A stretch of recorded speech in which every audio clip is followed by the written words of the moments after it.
রহমান, যার নাম দিয়েছেন আব্দুর রহমান, আব্দুর রহিম, আব্দুল সত্তার, আব্দুল গফফার। বলুন, যখন পৃথিবীতে আসে নাই তার আগে তাকে চিনতেন নাকি? কেউ চিনতেন না। মৌলানা শাহজাহান সাহেব মনে হচ্ছে স্টেজে আছেন, আমার সাথী সাহেব আছেন, স্টেজে আছেন। আল্লাহ রাব্বুল আলামিন সম্মান, লজ্জাটা এইগুলো তিনি বর্ণনা করেন। তিনি জানেন কতটুকু কোথায় কোন জায়গায় কিভাবে দেবো। কি বলেন না? আমরা নিজেরা নিজে নিয়ে নিতে পারবো? পারবো বলেন? আপনারা একটু জবাব দেন, বলেন পারবো? কেউ কথা বলছেন না কেন? আমার কথা কি বুঝতে পারছেন না? আচ্ছা,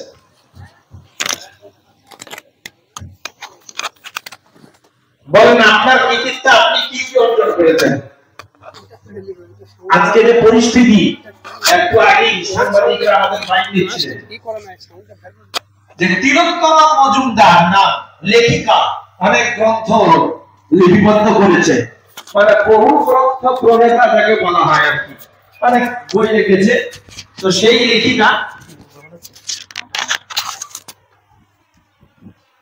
লেখিকা বলেছে মুসলমান মানে চোর, মুসলমান মানে ডাকাত, মুসলমান মানে লম্পট, মুসলমান মানে ধর্ষক, মুসলমান মানে গুন্ডা, মুসলমান মানে হত্যাকারী, এদের তো সমাজে নেওয়াই যায় না, এই ধরনের কথা। আমি বললো তিলোত্তমা মজুমদার সে একজন লেখিকা, সে একজন ভদ্র মহিলা, তো এই ধরনের কথা বলছে মুসলমানদের ব্যাপারে কি বাবা? তা আমি আমার ধারণায় আমি বলছি হয়তো সে কোনো নিকৃষ্টতম কাজে জড়িত হয়েছে, যার কারণে মুসলমানদের বদনাম করতে বাধ্য। অন্যথায় তার যে লেখা বইগুলো আছে, এর আগে কিন্তু তিলোত্তমা মজুমদারকে অন্তত আমি চিনতাম না। এই বাইকটা দেওয়ার পরে, মুসলমানদের বিরুদ্ধে কথা বলার পরে তারা আমি চিনলাম। সে কি নাবালক নাকি? এই পশ্চিম বাংলায় কি বাস করে না? এই ভারতবর্ষে কিছু ছিল না? সে কি দেখে নাই যখন করোনা চলছিল, সরকার বলল থানা বলো, থালি বাজো, কিন্তু মুসলমানেরা তারা বলল থালি বাজালে হবে না, তালি বাজালেও হবে না, থালি সাজালে হবে, থালি সাজাতে হবে। মুসলমানরাই সেই সময় থালা সাজিয়ে রাস্তার মোড়ে মোড়ে এখানে সেখানে এই শ্রমিকদের খাবার ব্যবস্থা করে দিয়েছে। এইটাই হলো মুসলমান। শুধু তাই না, গ্রামে গঞ্জে শহরে শহরে গলি গালায় কত মানুষ মারা গেছে, মুসলমানরা কাঁধে করে নিয়ে, যদি অমুসলিম হয়েছে শ্মশানে পৌঁছেছে, খ্রিস্টানদের চার্চে পৌঁছেছে, তাদের যেখানে সমাবেশ করা হয় সেই জায়গায় পৌঁছেছে, আবার মুসলমানদের কবরস্থান পর্যন্ত তারা গেছে। এটা হলো মুসলমানের পরিচয়। কারণ জানে হায়াত মওতের মালিক আল্লাহ রাব্বুল আলামিন, হায়াতের মালিক আল্লাহ, মওতের মালিক আল্লাহ, তার হাতে সবকিছু রয়েছে। সুতরাং আমাদের কিছু করণীয় না। আবার আমার ভারতবর্ষে সে শুধু এইটাই দেখলো, আমি চ্যালেঞ্জ করে বলছি, আজ পর্যন্ত দেখাতে পারবে না যে একজন মুসলমান কোন অমুসলিমদেরকে ঘিরে বা বদনাম করার জন্য কোন কৌশল অবলম্বন করেছে। কিন্তু হাজারো হাজারো ভুরি ভুরি প্রমাণ পাবে অমুসলিমেরা মুসলমানদের বদনাম করার জন্য কখনো বোরকা পরেছে, কখনো পাঞ্জাবি দাড়ি লাগিয়েছে, কখনো টুপি পরেছে, কখনো মন্দিরে যে আপনার মূর্তি ভেঙে দিয়ে তারপরে বলেছে এটা মুসলমানদের কাজ, অবশেষে ধরা পড়লো না এখানে কোনো মুসলিম না। কখনো পাকিস্তানের পতাকা উড়িয়েছে, এই তো শিয়ালদা স্টেশনে পাকিস্তানের পতাকা উড়িয়েছিল। আপনার নদিয়ার রানাঘাটের কাছেও না, শান্তি পূর্ব রানাঘাটের এখানে নদিয়ায় কি করলো, আপনার যে নদিয়ার জন্য বড় শহর কিনা জানা আছে আপনাদের? বলে কৃষ্ণনগর। এই কৃষ্ণনগরে ওইটা হচ্ছে আপনার উৎকলদের ছেলে ছিল, তারা কি করলো, মন্দিরে ঢুকে মূর্তির যে মুন্ডু ছিল সেইটাকে হাঁটিয়ে দিল, ভেঙে দিল। ভাঙার পরে পুলিশ আসলো, যাচ করে ধরা পড়লো যে প্রধান ছিল সে নিজেই জড়িত, তারাই করেছে। সুতরাং ভাবতে হবে মুসলমান নিকৃষ্ট কাজ করে না। আমি বর্তমান সময়ে একজন মহিলা, তার নাম অবনীতা ঘোষ, সে বলছে জানেন আজকে আমরা এত অশান্তির মধ্যে রয়েছি, যদি আরব কান্ট্রির একটা রীতি একটা নীতি আমাদের দেশে লাগু করা হতো, তাহলে ধর্ষণ নামক কোন জিনিস আমার ভারতবর্ষে থাকতো না। আমি বললাম আপনি বুঝে গেছেন, কিন্তু অনেক কবর ভক্ত মানুষ রয়েছে তারা বুঝবে না, তাদেরকে বোঝানো যাবে না, কারণ তারা ধর্ম খেয়েছে। কোরআন এটাও বলেছে মিনাল্লাযীনা ফাররাকু দীনাহুম ওয়া কানু শিয়া কুল্লু হিজবিন বিমা লাদাইহিম ফারিহুন। মানুষরা যখন নিত্য নতুন দিন তৈরি করে, নিত্য নতুন ধর্ম তৈরি করে, তারা নিজেদের বিরাম নিয়ে খুশি হয়ে যায়, বলে এটাই ঠিক। ভারতবর্ষে যখন খুন হলো, ইন্দিরা গান্ধীকে খুন করা হয়েছে, তারপর আপনার রাজীব গান্ধীকে খুন করা হয়েছে, আপনার মহাত্মা গান্ধীকে খুন করা হয়েছে, একটাও মুসলমান নাকি দেখান? একটাও মুসলমান না। কিন্তু আমি দেখাবো জুনাইদকে যে খুন করলো সে মুসলমান না, সে অমুসলিম। আমারকে যে খুন করলো সে মুসলমান না, সে অমুসলিম। আপনার এইরকম নাসিরকে যে খুন করলো গত 2 বছর আগে রাজস্থানে গরুর নামে গরু পাচারকারী নাম করে গরু ব্যবসা করে বলে তার শ্বশুর বাড়িতে গেছিল, তাদের গরু কোনো চিহ্নই নাই, বলেরও গাড়িতে ছিল, গোটা গাড়ি সমেত পুলিশ অফিসারদের সামনে পুড়িয়ে দিয়েছে আরএসএস প্রধানের দল। সুতরাং মুসলমানদের নাম করার আগে একবার ভাববেন, অন্য কোনো বিষয় না। তিলোত্তম মজুমদারের একটাই বলার বক্তব্য বা কারণ, একটাই তার মোটিভ ছিল যে আমি যদি মুসলমানদেরকে আপনি বদনাম করে দিতে পারি, কালকেই ভাইরাল হয়ে যাব। তাদের জন্য যেমন তেমন কথা বলতে হবে না, নিকৃষ্টতম কথা বলতে হবে। এই জন্যই নিকৃষ্টতম কথা বলেছে, যাতে করে সব ভাইরাল হয়ে যায়। তাহলে লাভটা কি হবে না, তার বই দ্বিগুণ, দেশে যে বইগুলো লিখেছে এই বইগুলো তার দ্বিগুণ বিক্রি হবে, ডবল হারে বিক্রি হবে। সেই জন্য সে এই কাজটা করেছে। আর মুসলমানদের যে বদনাম হচ্ছে, মুসলমানদের দেখলেই লোকেরা টুপিদারি দেখলে অপমান করে খাবে, এর জন্য দায়ী অন্য কোনো জাতি না, এর জন্য দায়ী মুসলমান স্বয়ং নিজে। আল্লাহ বললেন وَمَا أَصَابَكُم مِّن مُّصِيبَةٍ فَبِمَا كَسَبَتْ أَيْدِيكُمْ وَيَعْفُو عَن كَثِيرٍ। মহান রব্বুল আলামিন বললেন তোমাদের কাছে যে বিপদগুলো আসে, বালা মুসিবত আসে, এইগুলো সব তোমাদের হাতের কামাই করা। আজকে আমরা লক্ষ্য করে দেখি মুসলমানের ঘরের ছেলে কিন্তু সিনেমা হলে ভিড় করে কারা? না মুসলমান নাম যারা। কি বলে? নাম তোরে মোহাম্মদ আলী রখ দিয়া, क्या यही बस मुसलमान का पहचान है। নাম তুমি আলী রেখেছো, মোহাম্মদ রেখেছো, কিন্তু এটাই কি মুসলমানের পরিচয় নাকি? দেখবেন ঈদের দিনে নামাজ পড়লো, নামাজ পড়ার পরেই সিনেমা হল, আইএনএক্স আর কি কি সব আছে। আমাদের সাথে ছেলেটা হিন্দাকেও সব জানে, আমি জানি না তো না, ওরা সব জানে। কিন্তু এই যে এত এত সিনেমা হল, এই তো ভর্তি করে কারা? মুসলমান। বলে এটা শাহরুখ খানের, এটা সালমান খানের, এটা অমুক খানের, এটা আমির খানের, এগুলো তো দেখতেই হয়।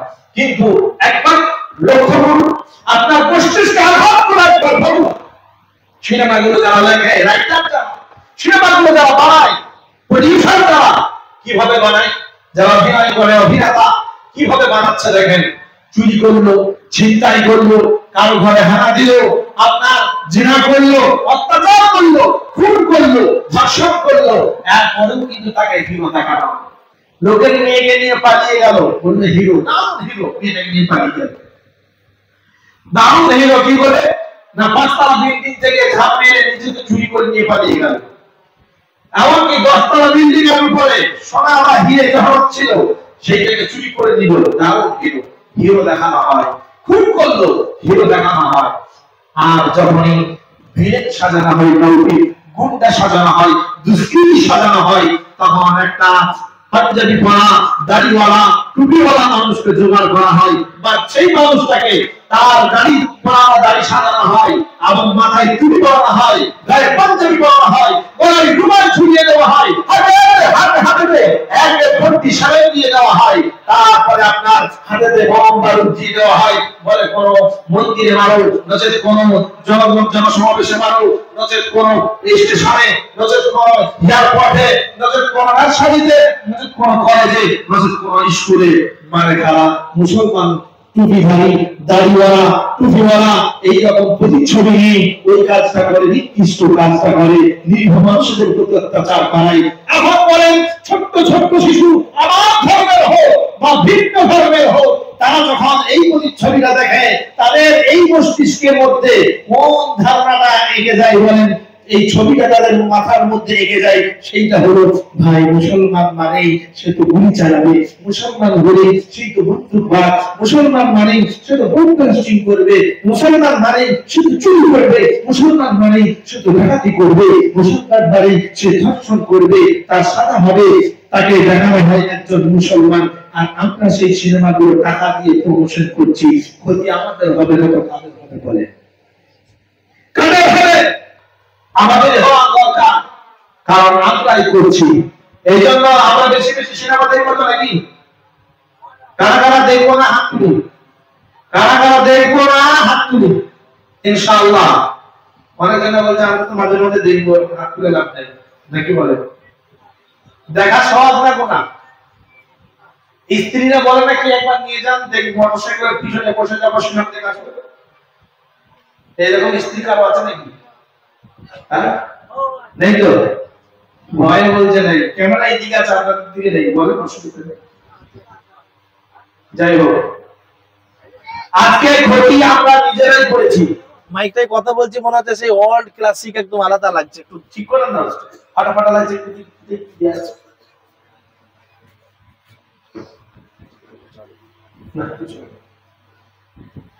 এখানে অনেকেই উদ্দেশ্য নিয়ে এসেছেন যে জলসায় আসবো, আজকে জলসা সাফল্যমণ্ডিত হবে, কিন্তু সব রাস্তাঘাটে ঘোরাফেরা করছেন, কেউ আত্মীয়ের বাড়িতে রয়েছে, মাহফিলে কিন্তু আসেন নাই। আল্লাহ সব দেখছেন। উদ্দেশ্য আপনি করেছিলেন বাড়িতে যে মাহফিলে যে আমি কিছু কোরআন হাদিসের কথা শুনবো, আমল করবো, কিন্তু এখানে আপনি আর উপস্থিতি নাই। এজন্য আল্লাহ রাব্বুল আলামিন আপনার জন্য ফেরেশতা নিযুক্ত করেছেন। লা ইউগাদিরু সাগীরাতান ওয়ালা কাবীরাতান ইল্লা আহসাহা। ছোট থেকে ছোট জিনিস সব আল্লাহ পাক লিপিবদ্ধ করেছেন। আপনি অবাক হয়ে যাবেন, বলবেন আমি তো শুধু চোখে ইশারা করেছিলাম, এটাও লেখা হয়ে গেছে। আমি তো খালি এরকম করে টিটকিরি করেছিলাম, এটাও লেখা হয়ে গেছে। এখন দেখেন রাসূল সাল্লাল্লাহু আলাইহি ওয়াসাল্লাম এবং ইসলাম, মুসলিম, এই নামগুলো নিয়ে অনেকেরই ব্যবসা চলছে। আজকে না স্যার আইজাক নিউটন সে পর্যন্ত রাসূলুল্লাহ সাল্লাল্লাহু আলাইহি ওয়াসাল্লামের থিওরি ইউজ করেছে, কিন্তু মানুষেরা মনে করলো আইজাক নিউটনই এটার আবিষ্কারক। আবিষ্কারক আল্লাহ রাব্বুল আলামিন নিজে। আমরা শুনি নাই এরকম যে আইজাক নিউটন, আমরা পড়েছি স্যার আইজাক নিউটন সে আপেল গাছের নিচে বসেছিলেন, আর একটা আপেল পড়লো, বলল এই যে মধ্য শক্তি, এটার আবিষ্কার তিনি করলেন। হ্যাঁ, কে করেছেন আবিষ্কার? তিনি করলেন না, তিনি প্রচার করলেন যে মধ্য শক্তি আছে, কিন্তু এর আগে কি জানতো না? এর আগেও মানুষেরা জানতো, কিন্তু মানুষেরা বিশ্লেষণ করে নাই, কারণ এই জাতি আমরা শিক্ষার থেকে অনেক দূরে সরে গেছি। আমার ভাইরা, আল্লাহ রাব্বুল আলামিন পবিত্র কোরআনে জানিয়ে দিলেন আল্লাহুল্লাযী রাফা'আস সামাওয়াতি বিগাইরি আমাদিন তারাউনাহা। মহান রব্বুল আলামিন বিশাল আকাশকে বিনা স্তম্ভে উঁচু করে রেখেছে। তোমরা কি দেখো না? লক্ষ্য করে দেখো, বিশাল আকাশ, কোন স্তম্ভ নাই, আল্লাহ রাব্বুল আলামিন উঁচু করে রেখে দিয়েছেন। এর থেকে আর শক্তি কার বেশি আছে বলেন? হ্যাঁ, এখানেই তো দেখা দরকার ছিল। পবিত্র কোরআন থেকে বিশ্বনবী সাল্লাল্লাহু আলাইহি ওয়াসাল্লাম 1400 বছর আগে আমাদের জানিয়ে দিয়েছেন, আর ওই দিনের কথা নিয়ে আমরা নাচানাচি করি। এই তো আমাদের অবস্থা। আল্লাহ পাক, আজকে আমি আপনাদেরকে কতগুলো কথা বলবো, 14টা বিষয় কোরআন থেকে যে ইসলামী রাষ্ট্র গঠন করার জন্য রাসূল সাল্লাল্লাহু আলাইহি ওয়াসাল্লামকে আল্লাহ পাক 14টা আইন দিয়েছিলেন। এই 14টা আইন আপনাদের কাছে আজকে শোনাবো ইনশাআল্লাহ। এবং আল্লাহ রাব্বুল আলামিন যে ভবিষ্যৎবাণীগুলো করেছিলেন যে এইটা হবে, সাহাবায়ে কেরাম রাদিয়াল্লাহু তাআলা আনহুম তাদের জীবন দশাই তারা দেখতে পেয়েছে।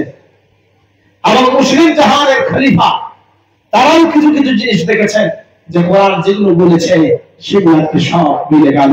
আমার ভাইরা, মক্কায় রাসূল সাল্লাল্লাহু আলাইহি ওয়াসাল্লাম যখন মুসলিময় মুসলিমদেরকে নিয়ে জীবন যাপন করছিলেন, আজকে ভারতবর্ষে আমাদের অবস্থা কি রকম হয়েছে, যেখানে মুসলমানদেরকে দেখে বলে মুসলিম এদেরকে মেরে পাঠিয়ে দেবো, বাংলাদেশ তাড়িয়ে দেবো, নচেত পাকিস্তান তাড়িয়ে দেবো।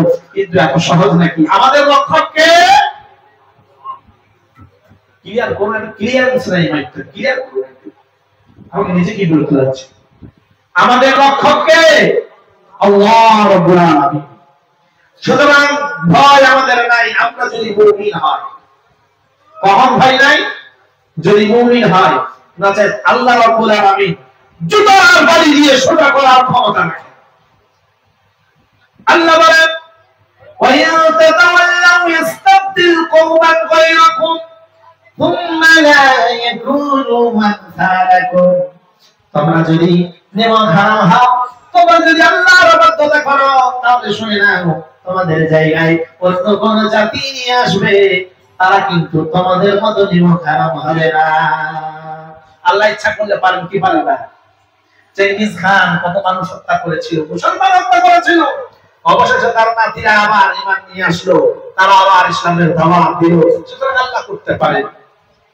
আমার ভাইরা, আজকে যেমন ভারতবর্ষে আমরা কথাই কথাই শুনি আমাদেরকে নাকি তাড়িয়ে দেওয়া হবে, কারণ বাপের তো ক্ষমতা হয় নাই যে মুসলমানদেরকে ভারতবর্ষ থেকে তাড়িয়ে দেবে। কারণ কোরআন থেকে আপনাদেরকে দুটো ভবিষ্যৎবাণী শোনাবো, সেই যুগেও এইরকম কথা বলতো, নবী রাসূলদেরকে বলতো, আর আমাদেরকেও আজকে বলবে। এটা স্বাভাবিক, কারণ আপনি একজন ঈমানী শক্তি নিয়ে চলাফেরা মানুষ, আপনাকে আঘাত সইতে হবে। আল্লাহ পাক পরীক্ষার জন্য এই দুনিয়া আপনাকে দিয়েছেন, বসে বসে খাবার জন্য না, আরামাস করার জন্য না। আমার ভাইরা, মক্কার কাফেররা শুধু নয়, এর আগে যত নবী এসেছেন সেই যুগের অবিশ্বাসীরাও সেই নবীদেরকে রাসূলদেরকে বলেছে, বের করে দেবো গ্রাম থেকে, বের করে দেবো শহর থেকে, হত্যা করে দেবো, নচেত তাদেরকে আমাদের ধর্মে আসতে হবে। একটা একটা করে বলছি, শুনুন, মাঝখান থেকে শুনলে কিছু বুঝতে পারবেন না। আমার বয়ানি এরকম, এই জায়গা থেকে বলে আবার আমি পরে ধরবো। আল্লাহ রাব্বুল আলামিন বলেন, وقال الذين كفروا لرسلهم لنخرجنكم من أرضنا أو لتعودن في ملتنا فأوحى إليهم ربهم لنهلكن الظالمين ولنسكننكم الأرض من بعدهم ذلك لمن خاف مقامي وخاف وعيد। الله رب العالمين বললেন, নবীদেরকে রাসূলদেরকে কাফেররা বলতো, বের করে দেব। আমার নবীকে পর্যন্ত বলেছে বের করে দেব, মক্কা থেকে বের করে দেব, শহর থেকে বের করে দেব, আমাদের ধর্মে ফিরে আসতে হবে, নচেত তাকে হত্যা করব বা আমাদের শহর থেকে তাকে তাড়িয়ে দেব। তারা হত্যা করতে গিয়েছিল এবং তাড়িয়েও দিয়েছিল। রাসূল সাল্লাল্লাহু আলাইহি ওয়াসাল্লামকে তারা তাড়াতে পারে নাই, হত্যা করতে গিয়েছিল। কিন্তু আল্লাহ রাসূল সাল্লাল্লাহু আলাইহি ওয়াসাল্লাম তিনি মক্কা ছেড়ে মদিনায় চলে গেলেন। কেন জানেন? শুধু দ্বীন ইসলাম প্রতিষ্ঠা করার জন্য। আগে যেমন ছিল সেই রকমই করে দিন, বেটা এইটা খারাপ লাগছে, বেশি টান চালাচ্ছে। ঠিক আছে, আল্লাহ পাক বলেছেন, হুয়াল্লাযী আরসালা রাসূলাহু বিল হুদা ওয়া দীনিল হাক্কি লিইয়ুযহিরাহু আলা দ্বীনি কুল্লিহি ওয়ালাউ কারিহাল মুশরিকুন। আমি রাসূল এই জন্য পাঠিয়েছি যাতে করে দ্বীন ইসলামকে উত্তোলন করে।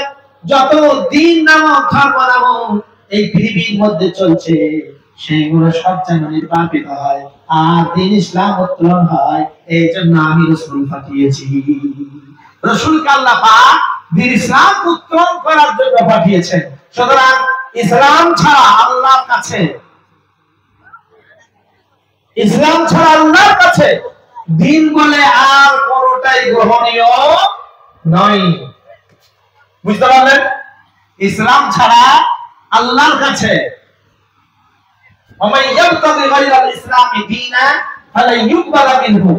আল্লাহ পাক বলছেন, ইসলাম ছাড়া আমি আর কোনটাকেই দিন বলে গ্রহণ করব না। সুতরাং আপনাকে একজন ইসলামী হতে হবে, মুসলিম হতে হবে, ঈমানদার হতে হবে। আমার ভাইরা, আল্লাহ রাব্বুল আলামিনের নবী বিশ্ব নবী সাল্লাল্লাহু আলাইহি ওয়াসাল্লাম যখন মক্কা নগরীতে ইসলামের দাওয়াত দিচ্ছিলেন, মুষ্টি করে বসলেন, আর মক্কার কাফেররা দেখে তাদেরকে তখন টন টিটকিরি করতে লাগছিল। আল্লাহ পাক বলেন, ইন্নাল্লাযীনা আজরামু ক্বালু মিনাল্লাযীনা আমানু ইয়াযহাকুন ওয়া ইযা মাররু বিহিম ইয়াতাগামাজুন ওয়া ইযা ক্বালাবু ইলা আহলিহিম قلبوا فكهين وإذا رأوهم قالوا إن هؤلاء لضالون। মহান রব্বুল আলামিন পবিত্র কোরআনে তুলে ধরলেন, ইন্নাল্লাযীনা আজরামু ক্বালু মিনাল্লাযীনা আমানু ইয়াযহাকুন। যখন মক্কার মধ্যে মুসলমানরা ঘোরাফেরা করত, সাহাবায়ে কেরাম ঘোরাফেরা করত, তখন মক্কার কাফেররা বলতে লাগলো, এরা তো সব বেঈমান হয়ে গেছে, এরা ঈমান থেকে চলে গেছে, এরা সব নষ্ট হয়ে গেছে, এদের কারো ঈমান নাই। তাদের দেখলে তারা হাসাহাসি করত, ঠাট্টা করত, বিদ্রুপ করত, একে অপরের উপরে ঝাঁপিয়ে পড়ত, ছোটলে পড়ত, এবং মুসলমানদেরকে তারা মেরে দেওয়া এবং শেষ করে দেওয়ার কথা পরিকল্পনা করে বলতো, এরা সব পথভ্রষ্ট হয়ে গেছে, এরা পথ থেকে সরে সরে গেছে। মুসলমানদের বদনাম করত, টন টিটকিরি করত। এটা শুধু সেই দিনই না, নূহ আলাইহিস সালাতু ওয়াস সালাম পর্যন্ত করেছে, আর সেইখান থেকেই কষ্টটা আজও পর্যন্ত শুরু হয়েছে। নূহ আলাইহিস সালামের আগে যত নবী এসেছেন তখন তাদের কিন্তু এত কষ্ট করতে হয় নাই। নূহ আলাইহিস সালামকে যে ওহী দিয়েছেন, সেই ওহী আল্লাহ পাক কোরআনে বলছেন যে মুহাম্মদুর রাসূলুল্লাহ সাল্লাল্লাহু আলাইহি ওয়াসাল্লাম তোমাকে দিয়েছি। সুতরাং বিশ্ব নবীর উম্মত হবে, আর কথা শুনবে না, গালিগালাজ শুনবে না, হতে পারে না। কারণ নবীজির উম্মত হলে তোমাকে তো হক কথা বলতে হবে, তোমাকে সৎ পথে চলতে হবে। কিন্তু আমরা আজকে দেখি হকের কোনো দরকার নাই, সতের কোনো দরকার নাই, যেইটা আমাদের মনে হয় যেইটা করলেই ভালো থাকবো সেটাই করে আমরা কাজ করে যাই। আল্লাহর নবী সাল্লাল্লাহু আলাইহি ওয়াসাল্লাম মক্কায় যখন বসবাস করেন, রোম সাম্রাজ্য ছিল ইহুদিদের হাতে বা খ্রিস্টানদের হাতে, আর এদিকে আপনার পারস্য ছিল মুশরিকদের হাতে। মক্কার মানুষেরা দেখলো মুসলমানরা তো এখানে বসবাস করছে, এরা মূর্তি পূজা করতে চায় না, মূর্তি পূজার বিরোধিতা করে, এরা কিতাব মানে, আর রোমান সরকার যারা রোমানীয়রা তারা তো কিতাব মানে, সুতরাং মুসলমানদের এরা দল আর মুশরিকরা হলো আমাদের দল। এখন ওরা টিটকিরি করে বলতে লাগলো মুসলমানরা পরাজিত হবে, যেমন মুশরিকরা জিতে যাবে, পারস্যিকরা যেমন পারস্যের মানুষেরা জিতবে, আর রোমানদেরকে হারিয়ে দেওয়া। যেমন আজকের দিনে আফগানিস্তান, সেইটা তো ছিলই ছিল, কিন্তু খুব কাছে কদিন আগে দেখবেন ফিলিস্তিনের মতো একটা নিরীহ দেশকে শেষ করে দিতে ইসরায়েলের মতো একটা দেশ, যাকে আমেরিকার মতো দেশ সহযোগিতা করে মুসলমানদেরকে শেষ করার জন্য সর্বপ্রকার সাহায্য এবং সহযোগিতা করে যাচ্ছে। খুব প্রকার দৃষ্টা আপনাকে বুঝে যাচ্ছে, সর্বপ্রকার সাহায্য ও সহযোগিতা আমেরিকা ইসরায়েলকে করে মুসলমানকে নিধন কি করে করতে হয় সেই প্রচেষ্টায় লেগে রয়েছিল। তো সেইখানে তো এইটা দেখে আমাদের ভারতবর্ষের কিছু মানুষ তারা বলতে লাগলো, মারুক আপনার মারুক, ফিলিস্তিনকে মেরে দিন, মুসলিম আমাদের দেশে আমরাও মারবো। ঠিক মক্কাতে এইরকমই বলতে লাগলো, মারুক, আহলে কিতাবদেরকে মারুক, রোমানিয়নদেরকে মারুক, আমরাও একদিন সময় আসবে এই মুসলমানগুলোকে শেষ করে দেব। আল্লাহ পাক বললেন, আলিফ লাম মিম ওয়ালিবাতির রূহ ফি আদনাল আরদি মিন বাদি ওয়ালা বিহিম সায়াগলিবুন ফি বিদ'i সিনিন লিল্লাহিল আমরু মিন ক্বাবলু ওয়া মিন বাদু ওয়া ইয়াওমা ইযি ইয়াফরাহুল মুমিনুন। আল্লাহ রাব্বুল আলামিন জানিয়ে দিলেন রোমানীয়রা হেরে গেছে, খুব শীঘ্রই তারা বিজয় লাভ করবে। বিজয় সিন আল্লাহ রাব্বুল আলামিন বললেন, দেখবে নিকটস্থ এলাকায় তারা খুব তাড়াতাড়ি বিজয় লাভ করবে। বিজয় সিন মানে 3 থেকে 9 বছরের মধ্যেই তারা বিজয় লাভ করবেন। এই কথা বিশ্বনবী সাল্লাল্লাহু আলাইহি ওয়াসাল্লাম যখন এই কোরআনের আয়াত অবতরণ হয়ে গেল, তিনি পাঠ করলেন। আবু বকর সিদ্দিক শোনা মাত্র ছুটে আসলেন। হাটে বাজারে তিনি তখন এলান করতে লাগলেন, তিনি বলতে লাগলেন, তোরা যতই লাফা, মুসলমানরা খুব তাড়াতাড়ি বিজয় লাভ করবে, এবং তোরা যতই লাফাচ্ছিস না কেন, রোমানীয়রা খুব তাড়াতাড়ি জিতে যাবে। উবাই ইবনে খালফ বলতে লাগলো, এই আবু বকর, তুমি মিথ্যা বলছো। তখন আবু বকর সিদ্দিক রাদিয়াল্লাহু তাআলা আনহু তিনি বলছেন, এই উবাই, তুমি মিথ্যুক হতে পারো, আমি মিথ্যুক না, কারণ আমার নবী সাল্লাল্লাহু আলাইহি ওয়াসাল্লামকে আমার আল্লাহ রাব্বুল আলামিন জানিয়ে দিয়েছেন যে রোমানীয়রা খুব তাড়াতাড়ি জিতবে। এই সংবাদ পাওয়ার পরে হযরত আবু বকর সিদ্দিক এলান করতে লাগলেন, উবাই ইবনে খালফকে বলেন, উবাই, 3 বছরের মধ্যেই রোমানীয়রা জিতে যাবে, 10টা উটের বাজি রইল তোর সঙ্গে। উবাই বলল, ঠিক আছে, বাজি ধরা হলো। বিশ্বনবীর কাছে এসে খবর দিলেন হযরত আবু বকর সিদ্দিক রাদিয়াল্লাহু তাআলা আনহু, ও আল্লাহর রাসূল সাল্লাল্লাহু আলাইহি ওয়াসাল্লাম, আমি বাজি ধরেছি যে 10টা উট তোমাকে দেব, 3 বছরের মধ্যেই রোমানীয়রা জিতে যাবে, মুশরিকরা হেরে যাবে। আর মুশরিকরা যখন জিতেছিল, কনস্টান্টিনোপল পর্যন্ত তারা বিজয় লাভ করেছিল, এতটা জায়গা তারা অধিগ্রহণ করেছিল। আল্লাহর নবী সাল্লাল্লাহু আলাইহি ওয়াসাল্লাম আবু বকর সিদ্দিককে বলেন, আবু বকর, আমি কি তোমাকে 3 বছর বলতে বলেছি নাকি? বলে, কেন? না, বিদঈ সিনিন মানে 3 থেকে 9 বছর হয়। এক কাজ করো, তুমি উবাই ইবনে খালফকে বলো যে বাজির উপহারটা 10টা না 100টা আমি করে দিচ্ছি, কিন্তু সময় একটু বাড়াতে হবে। সময় একটু বাড়িয়ে দেওয়া হলো। কতদিন সময়? না, 3 থেকে 9 বছর পর্যন্ত। উবাই রাজি হয়ে গেল, বাজিও ঠিক হয়ে গেল। আল্লাহ রাসূল সাল্লাল্লাহু আলাইহি ওয়াসাল্লাম যখন হিজরত করে মদিনায় গেলেন, তখন ফার্স্ট যে যুদ্ধ হয়, এই যুদ্ধটার নাম হলো বদরের যুদ্ধ। আওয়াজ টানছে ভাই, মাইক আমার ঠিক না করলে আমার জান খারাপ হয়েছে। আওয়াজ টানছে কেন বলেন, একটু ঠিক করেন, আওয়াজ টানছে কেন? ফ্যানের জন্য?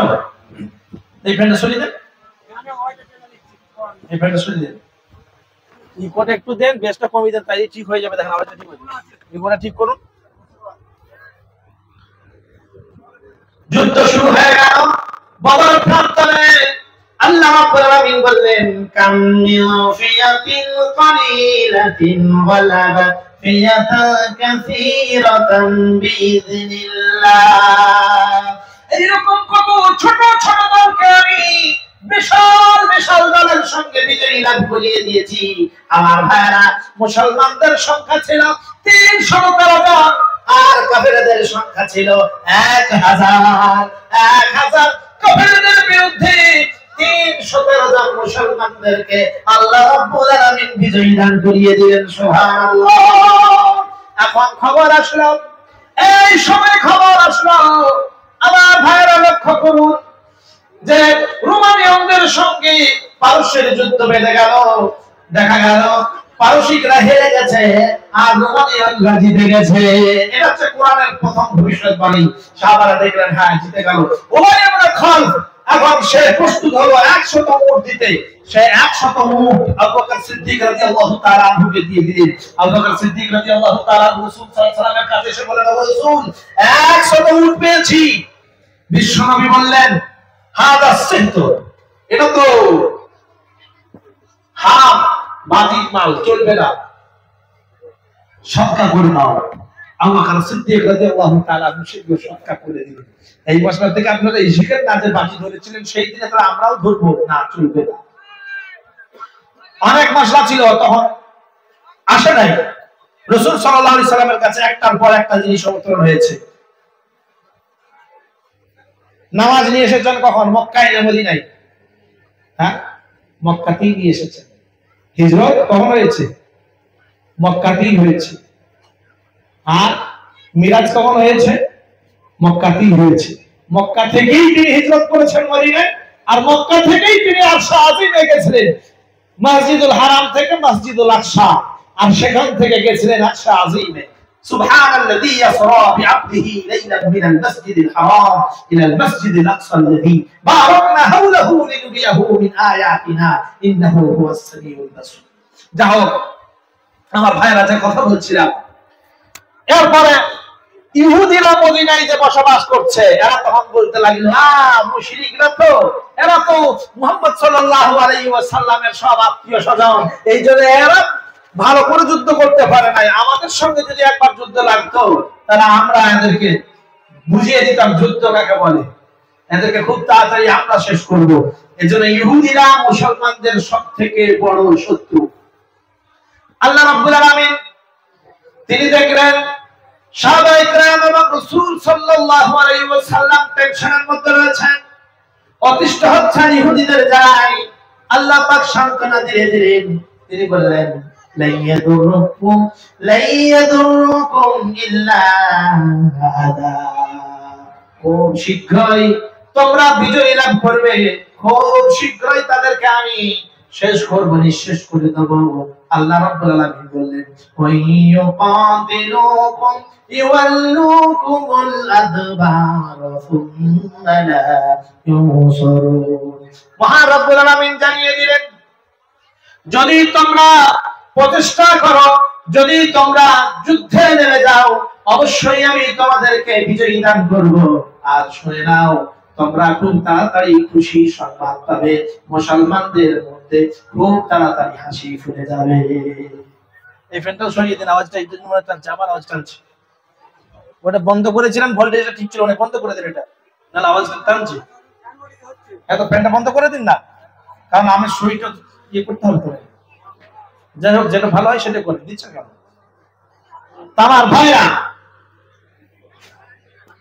এরপরে ইহুদির তিনটে গোত্র ছিল, বানু কাইনুকা, বানু নাজির, বানু কুরাইজা। বানু কাইনুকা মদিনার মধ্যেই ছিল, তারাও পরাজিত হয়ে গেল, মদিনা থেকে তাদের বিতাড়িত করা হলো। বানু কুরাইজা, তাদেরকেও বিতাড়িত করা হলো। এবং বানু নাজির, যারা পাথর ফেলে মারার পরিকল্পনা করেছিল, তাদেরকেও বিতাড়িত করা হলো। শেষে তারা খাইবারে অবস্থান করেছিল। হযরতে রাসূল সাল্লাল্লাহু আলাইহি ওয়াসাল্লামের জামানাতে খাইবারে হযরত আলী রাদিয়াল্লাহু তাআলা আনহুর নেতৃত্বে বিজয় লাভ করলেন। সেখান থেকেও তাদের বিতাড়িত করা হয়েছে। সুতরাং যারা বলে যে মুসলমানদের বিতাড়িত করে দেব, এইরকম কোন গল্প নাই, এইরকম কোন কেশা, এইরকম কোন পরিকল্পনা দ্বিতীয়বার যেন তারা না নিয়ে আসে। কারণ মুসলমান জাতির হেফাজত করনেওয়ালা আল্লাহ রাব্বুল আলামিন রয়েছে। কিন্তু আজকের অবস্থা আমাদের এতটাই খারাপ যে মুসলমান নাম নিতে লজ্জা লাগে। কি বলে, মুসলমান বলতে লজ্জা লাগে? ভয়তে দেখবেন শহরে বাজারে কেউ গেছে, বলবে না মুসলমান না, কি নাম, লালটু, কি নাম না বাবুল, কি নাম না বাবলু, উল্টো পাল্টা কিছু একটা নাম রাখে, মুসলমানের নামের পরিচয় দেয় না। কারণ হয় সে ঘৃণা করে, নচেত মুসলমান নাম দিতেই ভয় পায়। মক্কা থেকে যখন মদিনায় গেলেন বিশ্বনবী সাল্লাল্লাহু আলাইহি ওয়াসাল্লাম, আল্লাহ রাব্বুল আলামিন ইসলামী রাষ্ট্র কায়েম করার জন্য তাকে কিছু রীতি নীতি নিয়ম কানুন পদ্ধতি দিয়ে দিলেন, যে এই আইনগুলো তুমি লাগু করো, অবশ্যই শান্তি চলে আসবে। আল্লাহর নবী রাষ্ট্র কায়েম করবেন। আল্লাহ রাব্বুল আলামিন সূরা বনী ইসরাঈলের মধ্য থেকে বেশ কিছু আয়াত অবতরণ করে জানিয়ে দিলেন, এই আইনগুলো তুমি প্রতিষ্ঠিত করো। সর্বপ্রথম যে আইন হবে সেটা হলো আল্লাহর ইবাদত, আল্লাহর বন্দেগী। আল্লাহ ছাড়া আর কারো ইবাদত বন্দেগী হবে না। প্রথম আল্লাহর ইবাদত বন্দেগী করতে হবে আমাদেরকে, কারণ আমরা মুসলমান, ঈমান এনেছি, ঈমানের দাবিদার, ঈমানের দাবি করি। আমাদের দেখা উচিত আগামীকালের জন্য কি নিয়ে আমরা প্রস্তুতি অর্জন করেছি, আমরা কি নিয়ে হাজির হব যদি আমাদের মৃত্যু হয়ে যায়, কতটা প্রস্তুতি নিয়েছি। আল্লাহ পাক বলেন, ইয়া আইয়ুহাল্লাযীনা আমানু তাকুল্লাহা ওয়াল তানজুর নাফসুম মা কদ্দামাত লিগাদিন ওয়াত্তাকুল্লাহ। হে ঈমানদারেরা, তোমরা লক্ষ্য করো আগামীকালের জন্য কি প্রস্তুতি নিয়েছো। আল্লাহ রাব্বুল আলামিনকে ভয় করো। যদি আমরা আল্লাহ রাব্বুল আলামিনকে ভয় করতে ধরি, অবশ্যই সমাজ আমাদের সুস্থ হয়ে যাবে। সমাজ আমাদের শুদ্ধ হয়ে যাবে, সমাজ আমাদের শুধরে যাবে, সমাজ আমাদের সঠিক দিশায় চলে আসবে। কিন্তু আমরা তা আল্লাহরই ভয় রাখি না। সামনে দেখেছি সুদের টাকা, বলে এখন যা হয় হবে, পরে যা হয় হবে, এখন এটা শেষ করব। এইরকম আমাদের মানসিকতা। আল্লাহকে ভয় করে চলি না, নিজেদের খেয়াল খুশি অনুযায়ী। এমনকি আমাদের নেতাগুলো পর্যন্ত স্বার্থ সিদ্ধির জন্য দিন ইসলামের ক্ষতি হলো না, সমাজের ক্ষতি হলো না, মুসলমান জাতির ক্ষতি হলো, তারা দেখার কোন গল্পই মনে করে না, কোন কথাই ভাবে না যে এটা দেখতে হবে। তারা দেখে আমার গাড়ি যদি ঠিক চলে, আমার যদি বডিগার্ড ঠিক থাকে, আমার অর্থ সম্পদ যদি ঠিক হয়, তাহলে এর থেকে বড় কথা আর কি আছে? কোন আন্দোলনেরও দরকার নাই, কোন কিছুর দরকার নাই। সম্পত্তি যাই হোক না কেন, সকলেরই তো মাথা ব্যথা হওয়া দরকার। আমি একাই কেন কথা তুলবো? সুতরাং আমি বন্ধ রাখি। এই তো দশা। বিশ্বনবী যদি এইটা বলতেন যে মক্কার কাফেরেরা এত অতিষ্ঠ করার জন্য আসছে, এমনকি তারা আমাকে হত্যা করার জন্য পরিকল্পনা করছে, এমনকি তারা আমাকে দেশ থেকে তাড়ানোর পরিকল্পনা করছে, সুতরাং আজ থেকে আর ইসলামের দাওয়াত দেব না, এরকম ভেবেছিলেন না? কোনদিন ভেবেছিলেন? তিনি লিডার, তিনি সৈয়দ ইয়াসিন, তিনি সৈয়দুল মুরসালিন, তিনি দাওয়াত দিয়ে গেছেন। মক্কার যত বড়ই কাফের আসুক না কেন, হাজার হাজার তলোয়ার নিয়ে আমার ঘর ঘেরাও করুক না কেন, ইসলামের দাওয়াত দিচ্ছি, দিয়ে যাব।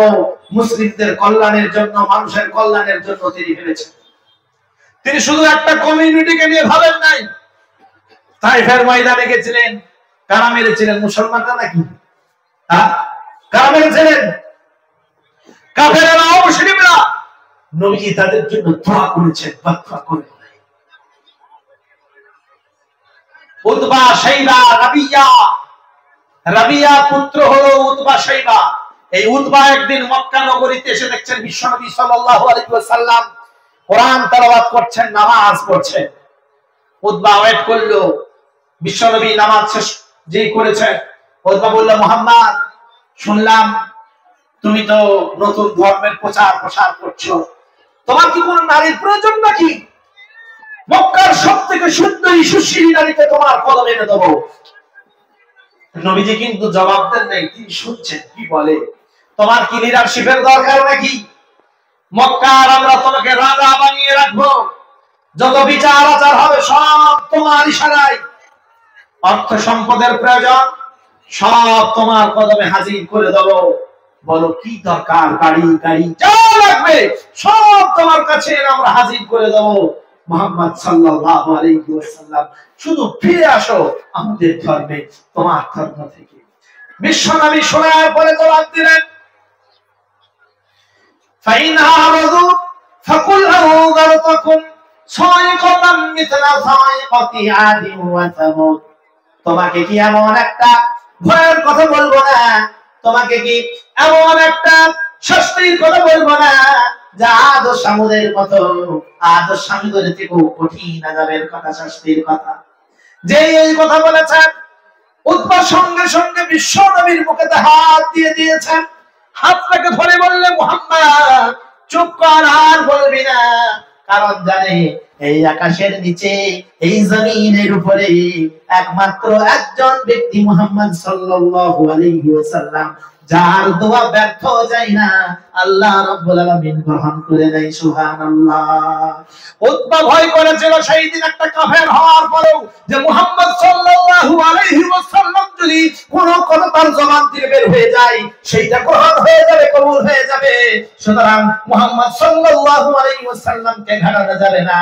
আর আজকে দেখেন যারা মুসলিমদের নেতা সেজে রয়েছে, বলছে ওয়াকফের আন্দোলন করা যাবে না। ঠিক আছে, করার দরকার নেই। বলে এটা করতে হবে না, বলে ঠিক আছে, করার দরকার নাই। হুজুর আমি তোমার সঙ্গে রয়েছি। মুহাম্মদ সাল্লাল্লাহু আলাইহি ওয়াসাল্লাম যখন শহীদের আপোষ করে নাই, তুমি যদি বলো তার উম্মত, সুতরাং তোমার করণীয় ছিল তার সঙ্গে কোনো আপোষ নয়। তুমি ইসলামের আন্দোলন করেই যাবে। তুমি সেই সৈনিক, তুমি আবু বকরের মতো, তুমি উমরের মতো, তুমি খালিদ বিন জাদের মতো, তুমি খালিদ বিন ওয়ালিদের মতো, তুমি সেই রকম সৈনিক হয়ে চলবে। কিন্তু ঈমানি জজবাতকে নেই, সব যেন লুণ্ঠিত, বিক্রি করে ফেলেছে। এই তো আমাদের দশা। কি করে আমাদের ভাগ্য ফিরবে বলে? কি করে ভাগ্য ফিরবে? শিক্ষা থেকে আমরা দূরে সরে গেছি। বিশ্বনবী বলেছেন, কত আল্লিমালি ওয়ালিদিন, শেষ জামানায় একটা সময় আসবে চিরাচরিত শিক্ষার দিকে, ডাক্তারি পড়াবো, মাস্টারি পড়াবো, উকিল করবো, ব্যারিস্টার করবো, আপনার বিজনেসম্যান করবো, সাইন্টিস্ট করবো, কিন্তু দ্বীন ইসলামের দিকে তারা ধাবিত হবে না। ওই শিক্ষার থেকে দূরে চলে আসবে। আমার ভাইরা, বিশ্বের প্রথম ডক্টর যিনি, যার বই এখনো পর্যন্ত আমেরিকানরা রিসার্চ করে, ইউরোপিয়ানরা রিসার্চ করে, আল-জাবরা বলে ইংরেজিতে নাম দিয়েছে, কিন্তু আল-জাবির ইবনে সিনা তাদের গ্রন্থ আজ পর্যন্ত রিসার্চ করছে। তারা কোরআনে হাফেজ ছিলেন, যেমন তেমন না। আপনিও কোরআনে হাফেজ করান, তারপরে ডাক্তার করান, মাস্টার করান, উকিল করান, ব্যারিস্টার করান, দেখবেন তার মধ্যে সততা চলে এসেছে। আল্লাহর ভয়ে সে জীবনযাপন করবে, চুরি হবে না, ডাকাতি হবে না, বদমাশি হবে না, লটপটি হবে না। কিন্তু যদি কোন ফকিরকে এসে ওই চেয়ারের মধ্যে বসিয়ে দেন, সে যখন থাকবে চেয়ারে, তখন দেখবেন সে হয়ে যাবে গিয়ারে। চেয়ারে মানে গিয়ারে। ভাববেন আমি সঠিক করছি না ভুল করছি, কি করছি, যেটা করছি ওইটাই ঠিক করছি, এইটাই মনে করে মানুষদেরকে বোঝানোর চেষ্টা করবে, কারণ তার মধ্যে আল্লাহর ভয় নাই। হযরত ওমর তাহলে শহীদ হতেন না? তিনি দোয়া করতেন, আল্লাহুম্মা রযুকনি শাহাদাতান ফি সাবিলিক ওয়াজআল মাউতি ফি বালাদি রাসূলিক। হে আল্লাহ, মৃত্যু যেন শাহাদাতের মওত হয়, আর আমি যখন মরবো যেন তোমার নবীর শহরে মৃত্যুবরণ করি। এখন রাসূল সাল্লাল্লাহু আলাইহি ওয়াসাল্লাম যে রীতি আইন কানুন প্রতিষ্ঠিত করেছিলেন, আল্লাহ পাক কোরআনে যেটা দিয়েছেন সেটা নিয়ে আলোচনা করবেন ইনশাআল্লাহ। আমার ভাইরা, বর্তমানে আমাদের সমাজের ছেলেরা মুসলমানের নাম নিতে লজ্জা বোধ করে। কেন বলেন তো? তার কারণ এমন কোন নিকৃষ্ট জিনিসগুলো নাই যেগুলো আমরা করছি না, আমাদের ঘরের সন্তানেরা করে না। মারে কে? মুসলমান। মরে কে? মুসলমান। বাপ্পি কাণ্ড হলো, আগুন জ্বালালো কে? মুসলমান। পুড়ে ছারখার হয়ে গেল কারা? মুসলমান। মুসলমানের হাতে ঝান্ডা লাঠি ধরিয়ে দেওয়া হয়েছে, তোমরা মারামারি করো, মরো, আর তোমাদের একটাই রাস্তা, সেটা হলো, সেটা কি বলেন তো? হ্যাঁ, যেইটা বলবো সেইটাই মেনে নিয়ে চুপচাপ থাকা, নিজেদের জন্য, নিজেদের আইনের জন্য, নিজেদের হকের জন্য কোনো কথা তোমরা বলতে পাবে না। এটা ভারতবর্ষের মুসলমানদের পরিস্থিতি হয়ে গেছে। আজকে আমাদের শিক্ষা নাই এবং আমরা দুষ্কৃতীদের সঙ্গে জড়িত। মনে রাখবেন, আল্লাহ পাক বলেছেন, মাইয়াশফা শাফাআতান হাসানাতান ইয়াকুল লাহু নাসীবুম মিনহা ওয়া মাইয়াশফা শাফাআতান সাইয়্যাতান ইয়াকুল লাহু কিফলুম মিনহা। আপনি যদি সৎ কাজ করেন বা সৎ কাজ নাও করতে পেরেছেন, সৎ কাজের সাপোর্ট করেছেন, এর জন্য আপনার আমলনামায় সৎ কর্মশীলদের যে সওয়াব, সেই সবটা আপনার আমলনামায় লিখে দেওয়া হবে। যদি অন্যায় কাজ আপনি করেন নাই কিন্তু অন্যায়কারীদের সাপোর্ট করেছেন, এই জন্য আপনার আমলনামায় অন্যায় করলে যে গোনা সেইটা লিখে দেওয়া হবে। এটা কি আমার বানানো কথা নাকি? কোরআন। আমার ভাইরা, আল্লাহ পাক বিশ্বনবীকে বললেন, ওয়াকাদা রাব্বুকা আল্লা তা'বুদু ইল্লা ইয়্যা। তোমাদের প্রভু, তোমাদের রব চূড়ান্ত রূপে ফয়সালা করে দিয়েছে যে আল্লাহ রাব্বুল আলামিন ছাড়া আর কারো জন্য তোমরা ইবাদত বন্দেগী করো না। এখন আমরা বলবো, আল্লাহর ইবাদত করব কেন, আল্লাহর বন্দেগী করব কেন? কারণ আল্লাহ বলেছেন, ইয়া আইয়ুহান নাসু আনতুমুল ফুকারাউ ইলাল্লাহ আল্লাহু হুয়াল গনিয়্যুল হামিদ ইয়াশা ইযহিবকুম ওয়া ইয়াতি বিখালকিন জাদীদ। মহান রব্বুল আলামিন বললেন, ও মানুষেরা শোনো, তোমরা সব ফকির, তোমরা সব নিঃস্ব, আর আমি আল্লাহ রাব্বুল আলামিন, আমি হলাম ধনী। আমাকে বাদ দিয়ে যদি অন্য কাউকে প্রভু বলে মেনে নিয়েছো, তাহলে শুনে না, আমি তোমাদের জায়গায় অন্য কোন বান্দা নিয়ে আসবো, আর এটা করতে আমার কাছে সামান্য কোনো ব্যাপার না। আমি যদি এইটা করি আমাকে কেউ আটকাতে পারবে না, কেউ ঠেকাতে পারবে না। ওয়ামা যালিকা আলাল্লাহি বিআজিজ। আমি যদি এইটা করি কেউ আমারে আটকাতে পারবে না। সুতরাং ভেবে নিন, আল্লাহ রাব্বুল আলামিনের নাফরমান বান্দা যদি আপনি হন, আপনার জায়গায় অন্য কোন বান্দা দিয়ে আল্লাহ পাক তার ইবাদত বান্দেগি করিয়ে নেবেন। আপনার মতো বান্দার আল্লাহর কোনো প্রয়োজন নাই।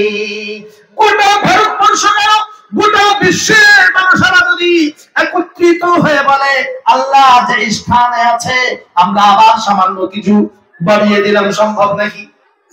যদি বলে আল্লাহ যেখানে আছে একটু নামিয়ে দেবো, যেহেতু আমাদের দল ভারী, আমরা আন্দোলন করছি, বলেন সম্ভব নাকি? সম্ভব নাই। কারণ আল্লাহ পাক এই জাতিকে শেষ করে দিয়ে আরো অন্য কোন জাতি নিয়ে আসতে 1 সেকেন্ড তার কাছে লাগে না। কিরকম লক্ষ্য করুন, খালিদ শাহ থেকে নিয়ে আজ পর্যন্ত পৃথিবীর রদ বদলের যে অবস্থা, মুসলমানদের যে অবস্থান ছিল আর আজকে যে অবস্থা রয়েছে, লক্ষ্য করলেই আপনারা পেয়ে যাবেন। আপনারা জ্ঞানী শিক্ষিত মানুষ, এই এলাকায় অনেক শিক্ষিত মানুষ রয়েছে, আপনারা স্টাডি করেন, পড়েন, বুঝেন। জামিলুর রহমান ভাইয়ের মতো মানুষ আপনাদের এলাকার বাসিন্দা, আপনাদের এলাকার মানুষ, তিনি অনেক জ্ঞান গর্ব কথা বলেন, আলোচনা করেন। তা আপনাদেরকেও বলছি যে আপনারা দেখেন, পড়েন, পূর্বেকার মুসলমানদের অবস্থা কি ছিল, কোন জায়গায় ছিলাম আমরা, আর আজকে কোন জায়গায় রয়েছি। তাহলে ইবাদত করবো কেন? না আমাদের কোনো অস্তিত্ব বলতেই নেই, এই জন্য আল্লাহর বান্দেগি ইবাদত করবো। কারণ খানা পিনা দানা এগুলো সব আল্লাহ পাক দেন, শ্বাস প্রশ্বাস কে দেন? এই নেওয়ার ক্ষমতা কে দেন? এটা আল্লাহ পাক। একটা গল্প বলছি, বানী ইসরাইলের যুগে কি তার পূর্বে বিশ্বনবী বলতেন, সাধারণে শোনো, মসজিদে নববীতে বসা নবীজি বলছেন, তোমাদের পূর্বে বানী ইসরাইলের যুগে একজন আবেদ ছিল। আবেদ বুঝেন? আবেদ, আবেদ যে ইবাদতকারী, ইবাদত করে। একজন আবেদ ছিল, দিনের পর রোজা অবস্থায় জিহাদ করেছে, আর রাত্রি বেলায় তাহাজ্জুদের নামাজ পড়েছে।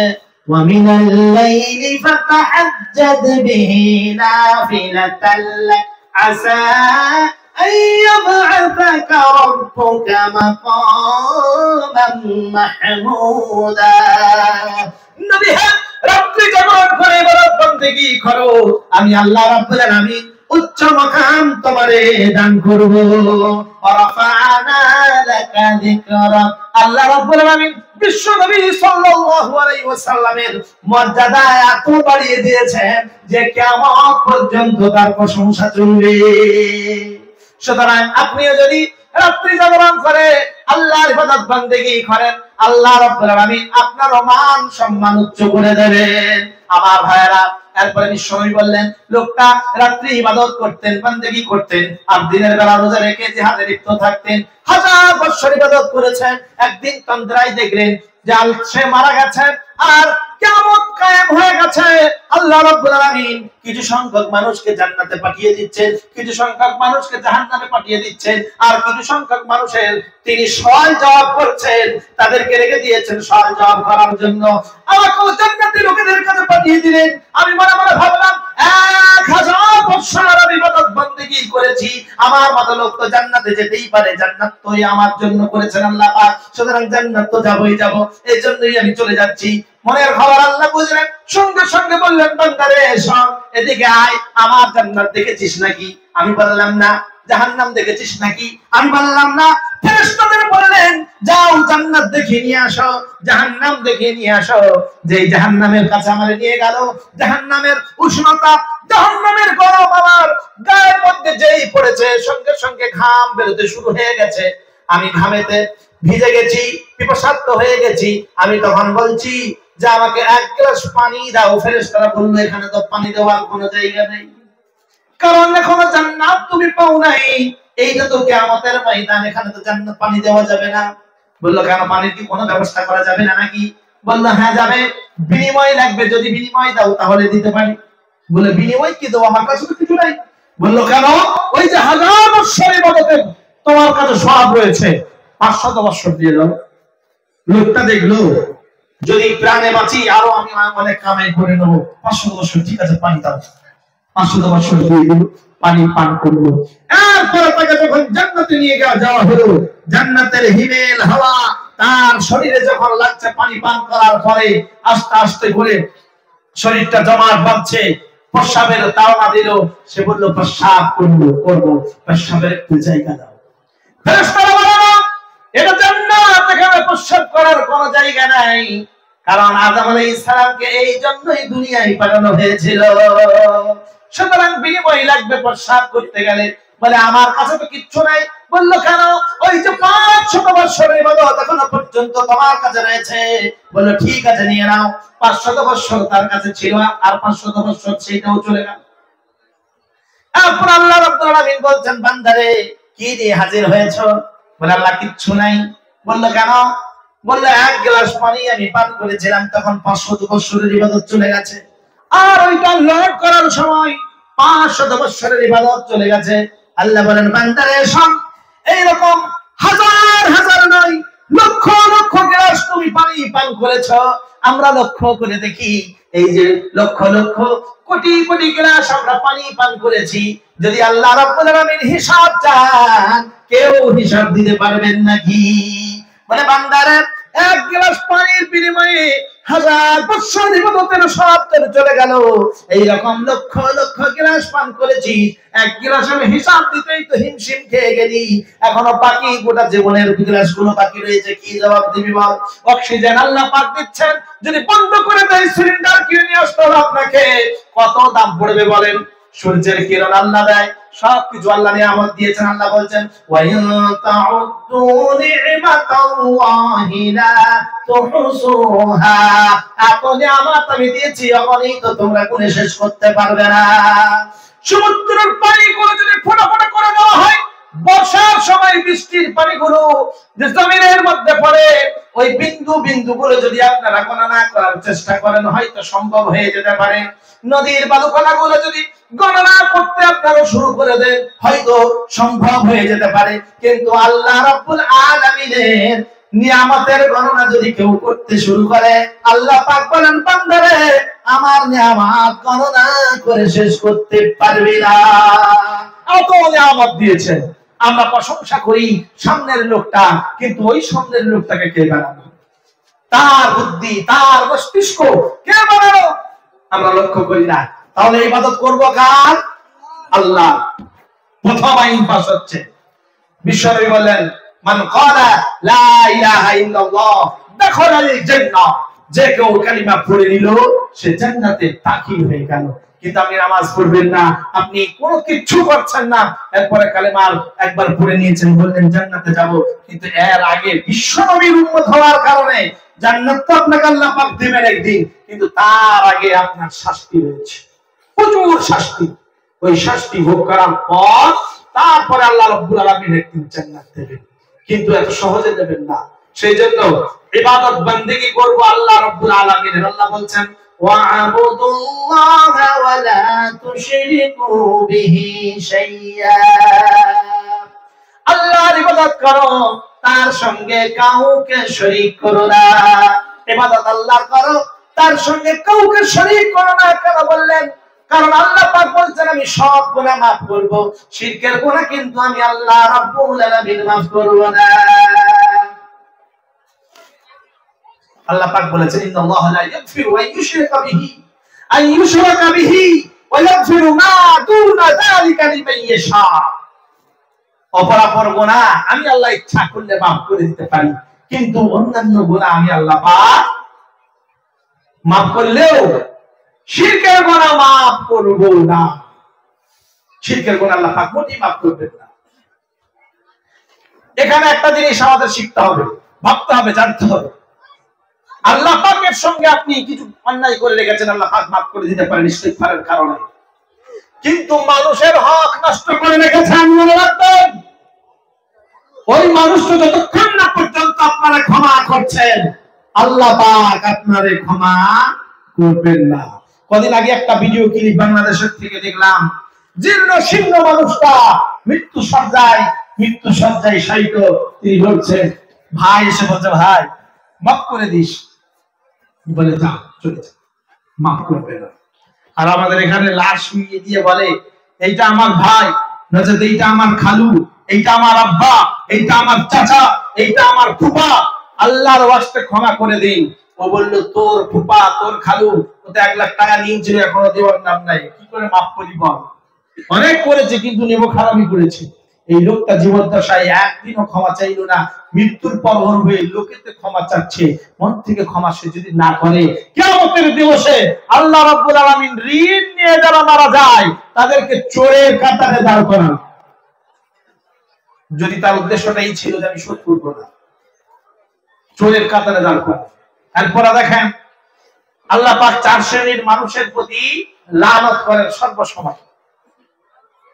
লানাল্লাহু মান লানা লিওয়ালিদিহি, যে সমস্ত লোকেরা নিজেদের পিতা মাতাদেরকে লানত করে, মা বাবাদের প্রতি লানত করে, গালিগালাজ করে, এদের প্রতি আল্লাহ রাব্বুল আলামিন লানত করেন। লানাল্লাহু মান যাবাহা লিগাইরিল্লাহ, যে কোন লোক আল্লাহ রাব্বুল আলামিনের জন্য যাবিহা যাবাহ করেছে, আল্লাহ রাব্বুল আলামিনের নাম ব্যতিরেক অন্য কারো নামে, এদের প্রতি আল্লাহ পাক লানত করতে থাকে। ওয়ালানাল্লাহু মান গায়্যারা মানারাত, যারা লোকের জমি দখল করে নিয়েছে, এইরকম লোক এই গায়ে নাই নাকি বলেন? আল কাটামান, জমিতে গেলি কালেমা পড়ছে, মাথায় এমন গামছাটা বেঁধেছে ফেরেশতারা চিনতে পারবে না এই লোকটা তো লয় মনে হচ্ছে। মসজিদে যেয়ে দেখো ওই ফাঁস কাটারে যে কাঁদছে, আল্লাহ মাফ করে দাও, কিন্তু ওই লোকটা না মাফ করলে মাফ আল্লাহ মাফ করবে। লানত করতে থাকেন আল্লাহ পাক যারা লোকেদের হক নষ্ট করে, যারা লোকেদের সম্পত্তি না বলে আয়ত্ত নিয়ে নেয়।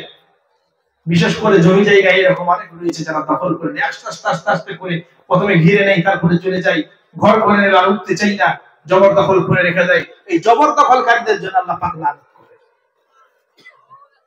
ওয়ালানাল্লাহু আওয়ামুহদিসান, বিদআত যারা করে, নিত্য নতুন জিনিস ধর্মের নামে আবিষ্কার করে, এদেরকে যারা আশ্রয় দেয়, এদের প্রতি আল্লাহ পাক লানত করে।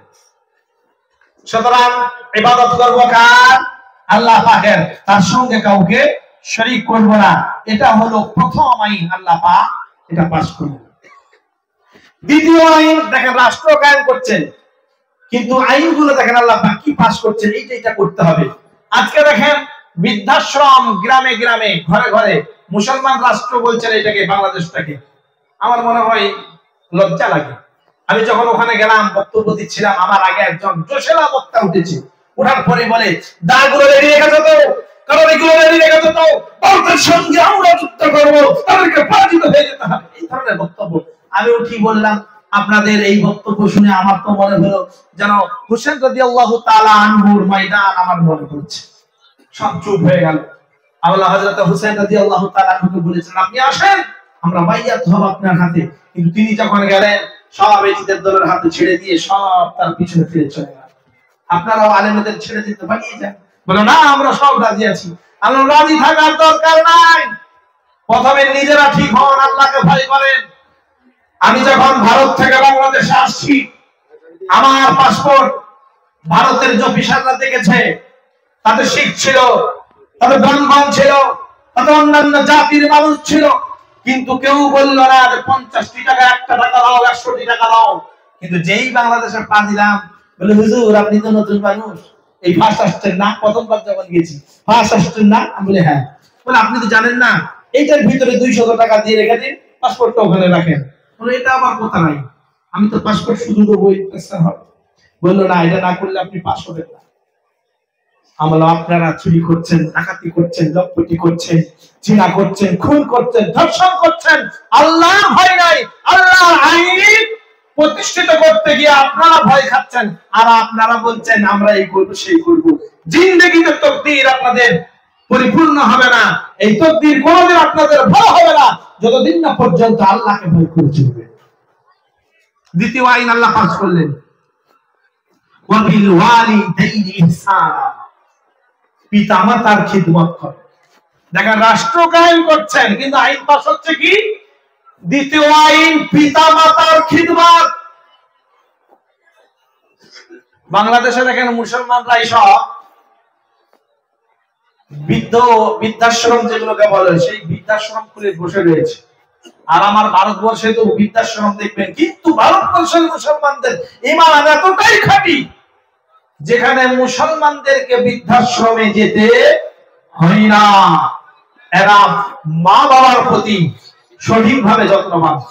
যদিও 5টা ছেলে 3টে ছেলে দেখেন, একটা ছেলে হলেও দেখে অনেক মা বাবাও আবার আছে জীবদ্দশায় একটা ছেলের নামে সব জায়গা জমিগুলো দিয়ে দিয়ে আর বাকি ছেলেগুলোকে হক থেকে নষ্ট করে দেয়। ওই ছেলেগুলো রাগান্বিত হয়ে মা বাবার কাছেও আসে না। লক্ষ্য করুন, আপনাকে জবাবদিহি করতে হবে আল্লাহর কাছে। সেজন্য ইনসাফ করুন। আল্লাহ পাক বলেছেন, ইন্নাল্লাহা ইয়া'মুরু বিল আদলি ওয়াল ইহসান ওয়া ইতা'i যিল কুরবা ওয়া ইয়ানহা আনিল ফাহশাই ওয়াল মুনকারি ওয়াল বাগয়।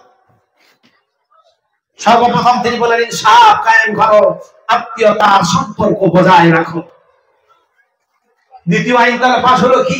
পিতামাতার খিদমত। কি রকম করে করতে হবে? আল্লাহ বললেন, ইম্মা ইয়াবলুগান্না ইনদাকাল কিবারা আহাদুহুমা আও কিলাহুমা ফালা তাকুল লাহুমা উফফিন ওয়া লা তানহারহুমা ওয়া কুল লাহুমা কওলান কারীমা ওয়াখফিদ লাহুমা জানাহাল যুল্লি মিনার রাহমাতি ওয়া কুর রাব্বিরহামহুমা কামা রাব্বায়ানি সগীরা।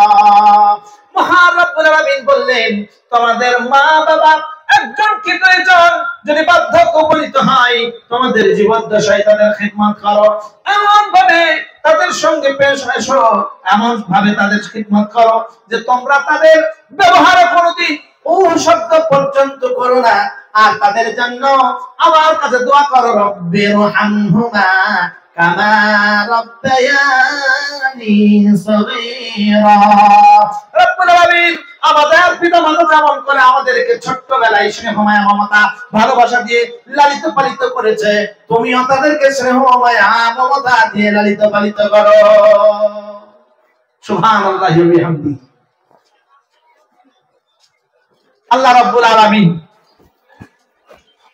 দ্বিতীয় আইন পাশ করে দিলেন, পিতামাতার খিদমত হবে।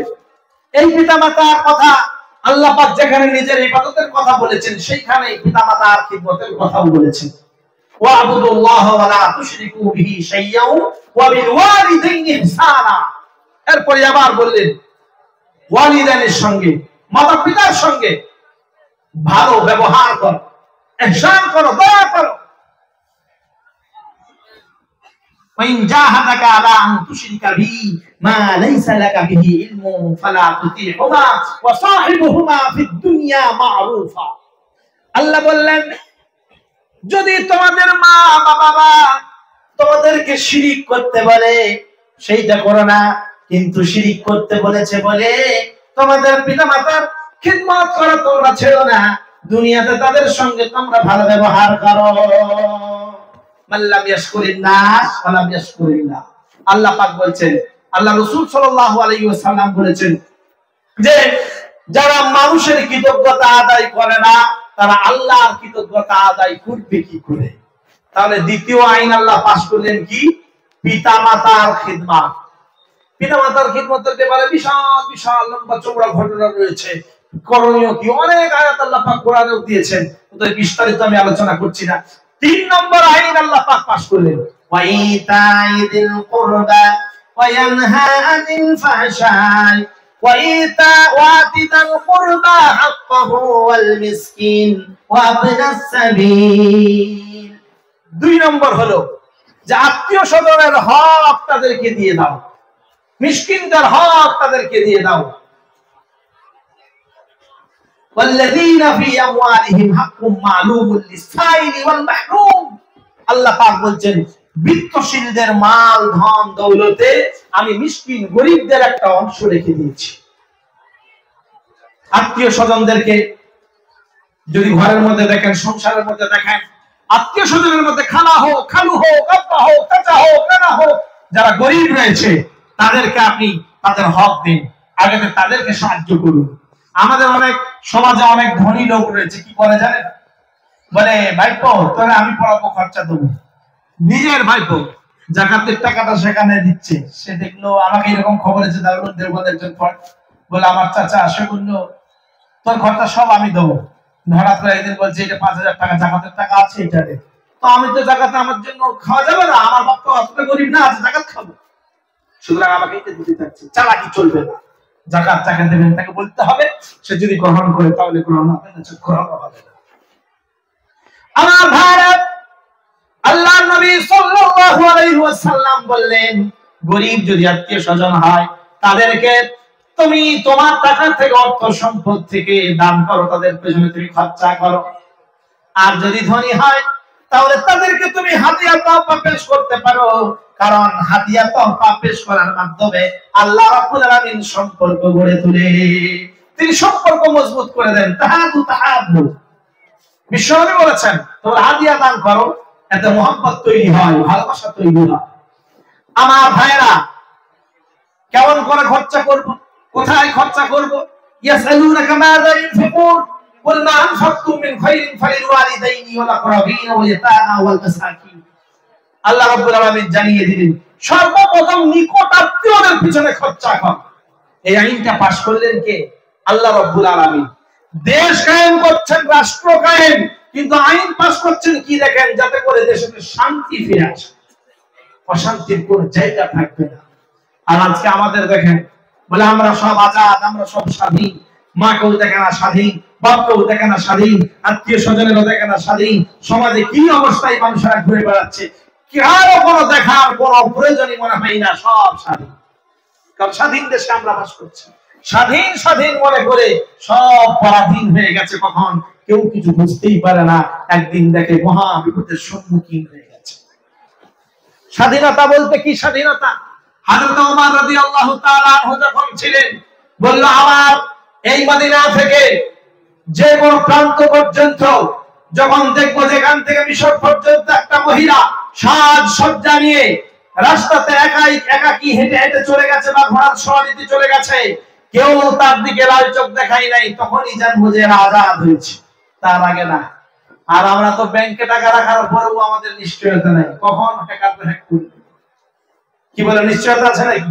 আপনি কমপ্লেন করবেন, এটা আমাদের কিছু করার নাই, চলে গেছে হ্যাকাররা নিয়ে, যে কি করবো দেখছি, এই দেখছি বলে আর দেখেই থাকবে। সেই আপনি মারা যাবেন, তারপরে আপনার পূর্বপুরুষ আসবে, তারাও শুনবে যে তোর বাপের টাকাগুলো এরকম হ্যাকাররা হ্যাক করে নিয়েছে, এখনো পর্যন্ত পাওয়া যায়। এই তো আমাদের অবস্থা, কারণ কানুন আমাদের দুর্বল। এই জন্য আমাদের কাছ থেকে সবকিছু সম্ভব হয়। আমার ভাইরা 2 নম্বর আইন ছিল, 3 নম্বর আইন ছিল যে এতিম মিসকিনদের হক, আত্মীয় স্বজনদের হক, গরিব দুঃখীদের হক এবং মুসাফিরদের হক, এইটা যেন আদায় করে দিতে হয়। আমাদের কাছে মুসাফির যদি আসে আমরা তো রাগান্বিত হয়ে যাই, হয় না? বলে এই মালগুলো কি তোর বাপ রেখে গেল নাকি, সবসময় শুধু আদায় করতে চলে আসছিস? কি বলেন? কত রকমের লোক আছে, নাউজুবিল্লাহ। আপনিও মাল নিয়ে আসেন নাই, সেও নিয়ে আসে নাই, আল্লাহ পাক আপনাকে দিয়েছেন। আপনি যত খরচা করবেন ভালো রাস্তায়, আল্লাহ পাক আপনাকে আরো বাড়িয়ে দেবেন। কারণ ইন্নাল্লাহ ইয়ারযুকু মান ইয়াশা, তিনি যাকে ইচ্ছা যেমন খুশি দান করেন রিজিক, আল্লাহ পাক আর বাড়িয়ে দেন, আবার কার কমিয়ে দেন। আপনি যেমন করবেন আল্লাহ আপনাকে সেই রকম ফল দেবেন। 4 নম্বর হলো ওয়ালা তুবাদদির তাবদীরা ইন্নাল মুবাদদিরিনা কানু ইখওয়ানাশ শায়াতিন। আল্লাহ রাব্বুল আলামিন বললেন যারা তাবযীর করে, যারা তাবযীর করে, অপচয় করে, অন্যায় জায়গায় খরচা করে, এরা সব শয়তানের ভাই। এখন খরচার বিষয়টা একটু ভেবে নিন। দেখেন সংসারে আপনার যা খরচা হয়, যেমন প্রয়োজন মতো আপনি খরচা করলেন, এটা কোনো হিসাব নিকাশ নেই, আল্লাহ পাক এর কোনো হিসাব নিকাশ দেবেন না। কিন্তু ইসরাফ যদি করেন, বাড়াবাড়তি করেন, ওরা 200 টাকা কিলো মাছ কিনছে, আমি 300 টাকা কিনবো, সব সময় বেশি লোক দেখানি করে, একটু কুটুনি করে, বড় বড় জিনিস করবো, বেশি বেশি খরচা করবো। এটা 30 টাকায় যেটা হয়ে যেত সেটা 90 টাকা করবো, যেন 300 টাকাই হতো সেটা 3000 টাকায় আমি করবো। এরকম ফুটারিওয়ালা মানুষ আছে না নাই? এরকম আছে না? এই টাকা বলা হচ্ছে ইসরাফ, অপচয়। ইন্নাল্লাহা লা ইউহিব্বুল মুসরিফিন, আল্লাহ পাক মাত্রাতিরিক্ত খরচাকারীদেরকে পছন্দ করেন না। এরপরে তাবযীর কাকে বলে? তাবযীর হলো অপথে কুপথে খরচা করা। গান বাজনা, ডান্স থিয়েটার, বিয়ে ঘর হচ্ছে মুসলমানের, আমাদের আজকে সমাজে মুসলমানদের একটা রীতি নীতি পদ্ধতি তৈরি করে ফেলেছে। কিরকম বলেন তো? বিয়ে ঘর, বিয়ে হচ্ছে কি না রাসূল সাল্লাল্লাহু আলাইহি সাল্লামের সুন্নাত অনুযায়ী আমরা বিয়ে ঘর করছি। বিয়ে কেন পড়াতে হবে মুসলমান বলে? হ্যাঁ, এই জন্য। তাহলে যদি বিয়ে পড়াতে হয় তাহলে গান বাজনা কেন করছো? একটা হারাম কাজ কেন শামিল করছো? ঢোল বাজনা। কদিন আগে আমাদের ওখানে একটা বিয়ে ঘর হলো, হিজড়েদেরকে নিয়ে এসে নাচিয়েছে। নাউজুবিল্লাহ। রাতের বেলায় আবার দেখছি ফাংশন, পটাকা বোমবাজি। এটা হলো তাকবীর। এইটা যারা করে আল্লাহ বলল এরা হলো শয়তানের ভাই। আপনার চিন্তা নাই, আপনি যদি না করেন, আর যদি চিন্তা করেন তাহলে আয়াতের সঙ্গে মিলে যাবে আপনি হলেন শয়তানের ভাই। এজন্য ইস্তিগফার করতে হবে। ওয়া মিনান নাসি মান ইশতারি লাহুল হাদিস লিযিল্লা সাবিলিল্লাহি বিগাইরি ইলমিহি ওয়া ইয়াত্তাখিযা হুজুয়া। আল্লাহ রাব্বুল আলামিন বললেন, যারা গান বাজনা বাদ্যযন্ত্র এবং এই সমস্ত জিনিসগুলো নিয়ে মানুষদেরকে বিপদগামী করে, আল্লাহ পাক বললেন তাদের জন্য আমি কঠিন আযাব রেখেছি, তাদের জন্য শাস্তি রেখেছি আল্লাহ পাক কঠিন। সুতরাং এই হারাম কাজ থেকে আমাদের বাঁচতে হবে। মা বলেন ইনশাআল্লাহ তাবযীর আমরা করব না। এই যে এত লাইটিং, এটা দরকার ছিল না। আমাদেরকে বলেছে পাড়াতে কটা ছেলে মেয়ে করছি খুব কষ্টের সঙ্গে দিনই মাহফিল একটা, কিন্তু এত এইরকম করার দরকার থাকে না। তবে একটু সাজসজ্জিত করতে হবে, যেহেতু কোরআনের মাহফিল, যেহেতু আলেম ওলামারা এখানে আসবে। নাকি গান গাইবেন? আলেম ওলামারা আসবেন, কোরআন ও হাদিস থেকে কথা শোনাবেন, আমরা ভালো কথা শুনবো। তো জায়গাটা ভালো হওয়াই দরকার আছে। এটা তো অনেক কম। এই হাওড়া, তারপর আপনার হুগলি, আরো অন্যান্য জায়গায় যাবেন, হুগলি তো অতটা হয় না, হাওড়া, মুর্শিদাবাদ, মালদা বিশাল বিশাল মেলা তৈরি করে দেয়। এই ইয়াসিন ভাই কদিন আগে দেখবেন একটা জলসায় করিয়ে ফেলেছে, যে এইরকম দোকানদারি এত মেলা বসিয়েছে এত বড়, যে আপনাদের এখানে ছোটখাটো একটা কাজের যে মেলা বলেন এরকম মেলা হবে, অথচ জলসা বলছে। সে যখন বলে দিয়েছে অনেক লোক অপেক্ষা করতে লাগলো, বলবি হয়ে এটা বলা ঠিক না, এই কথাটা কেন বললো? আর ইউটিউবাররা হয়তো নিজেদের টাকা ইনকাম করার জন্য শুধু ওইটুকু ক্লিপ নিয়ে তারা ছেড়ে দিয়েছে, কিন্তু এত বড় যে একটা বিশাল মেলা তৈরি করেছে সেইটার ছবিটা দিল না। একজন আবার ওখানে ফতোয়া চাইতে এসেছে, বলছে হুজুর আপনি যে বললেন হারাম, এটা হারাম কি করে হারাম? বললো কেন নারী পুরুষ একাকার হয়ে যাবে, এটা হারাম না? নারীদের পর্দা করতে হবে না? না। অশিক্ষিত জেনারেল শিক্ষিত মানুষ, ওদের অফিসে একটা করে মেয়ে লাগে, নচেত অফিসের কাজ হয় না বাড়িতে। কি বলে? সব পুরুষ হলে কি আর কাজ হয় নাকি? একটা দুটো তো মেয়েও লাগে। এই তো অবস্থা। মরতে হবে সব ভাই। মুসলমান হয়ে আপনি কেন এই কথাটা বলছেন যে হুজুর আপনি এটা বললেন কেন, এটা হারাম কোথায় আছে? সূরা নূরের 31 নম্বর আয়াতটা দেখেন, আল্লাহ কি বলেছেন? 30 নম্বর আয়াতটা দেখেন, আল্লাহ কি বলেছেন? আপনাকে কতটা সংযত হতে হবে। আর আপনি মেলা খেলা করে মাছ সবাইকে এক জায়গায় নিয়ে এসে ওই হুল্লোড় করছে, ও বলছে বোন এইটা কি ওইটা কি, এটা ওটা খরিদ্দারি করছে। আর মেয়েরা যে জায়গায় থাকবে দেখবেন খালি রূপ সাজসজ্জা আর একটু বেশি করে অভাব দেখাতে চাই মানুষকে, দেখাই না? মরা বাড়িতে দেখবেন এখন তো সব চেয়ার টেবিল করছে। আগে তো ওই মহিলাদেরকে মহিলারাই খাওয়াতো, পুরুষদেরকে পুরুষরা। এখন পুরুষরাও মহিলাদেরকে খাওয়াচ্ছে, মহিলারাও পুরুষদের খাওয়াচ্ছে। এটা কোনো দেখা দেখি এখন নাই। তো মহিলাকে খাবার দিচ্ছে, দিতে দিতে আঙ্গুলে এখন আঙ্গুটি পরাচ্ছে, বুঝলেন? তা আঙ্গুটি নিয়ে বলছে আর ভাত দেবো, আর দেবো। ও মহিলা দেখছে তো আঙ্গুটিটা খালি দেখাচ্ছে বারবার, ভাত দেবো ভাত দেবো। ওর হাতে তাগা ছিল, ও যে না আর লোবো না, এটা মুখ খুলে ওটা টাকা ধরো, আমার হাতে একটা আছে, এটা মুখে খুলে দেখাচ্ছে। তো সাজসজ্জা করেই না শুধু এরা দেখায় মানুষদেরকে। আর এই দেখানোটাই তো হারাম। আপনি সাজসজ্জা করতে পারেন, এই যে স্বামীর জন্য করেন, স্বামীকে খুশি রাখেন।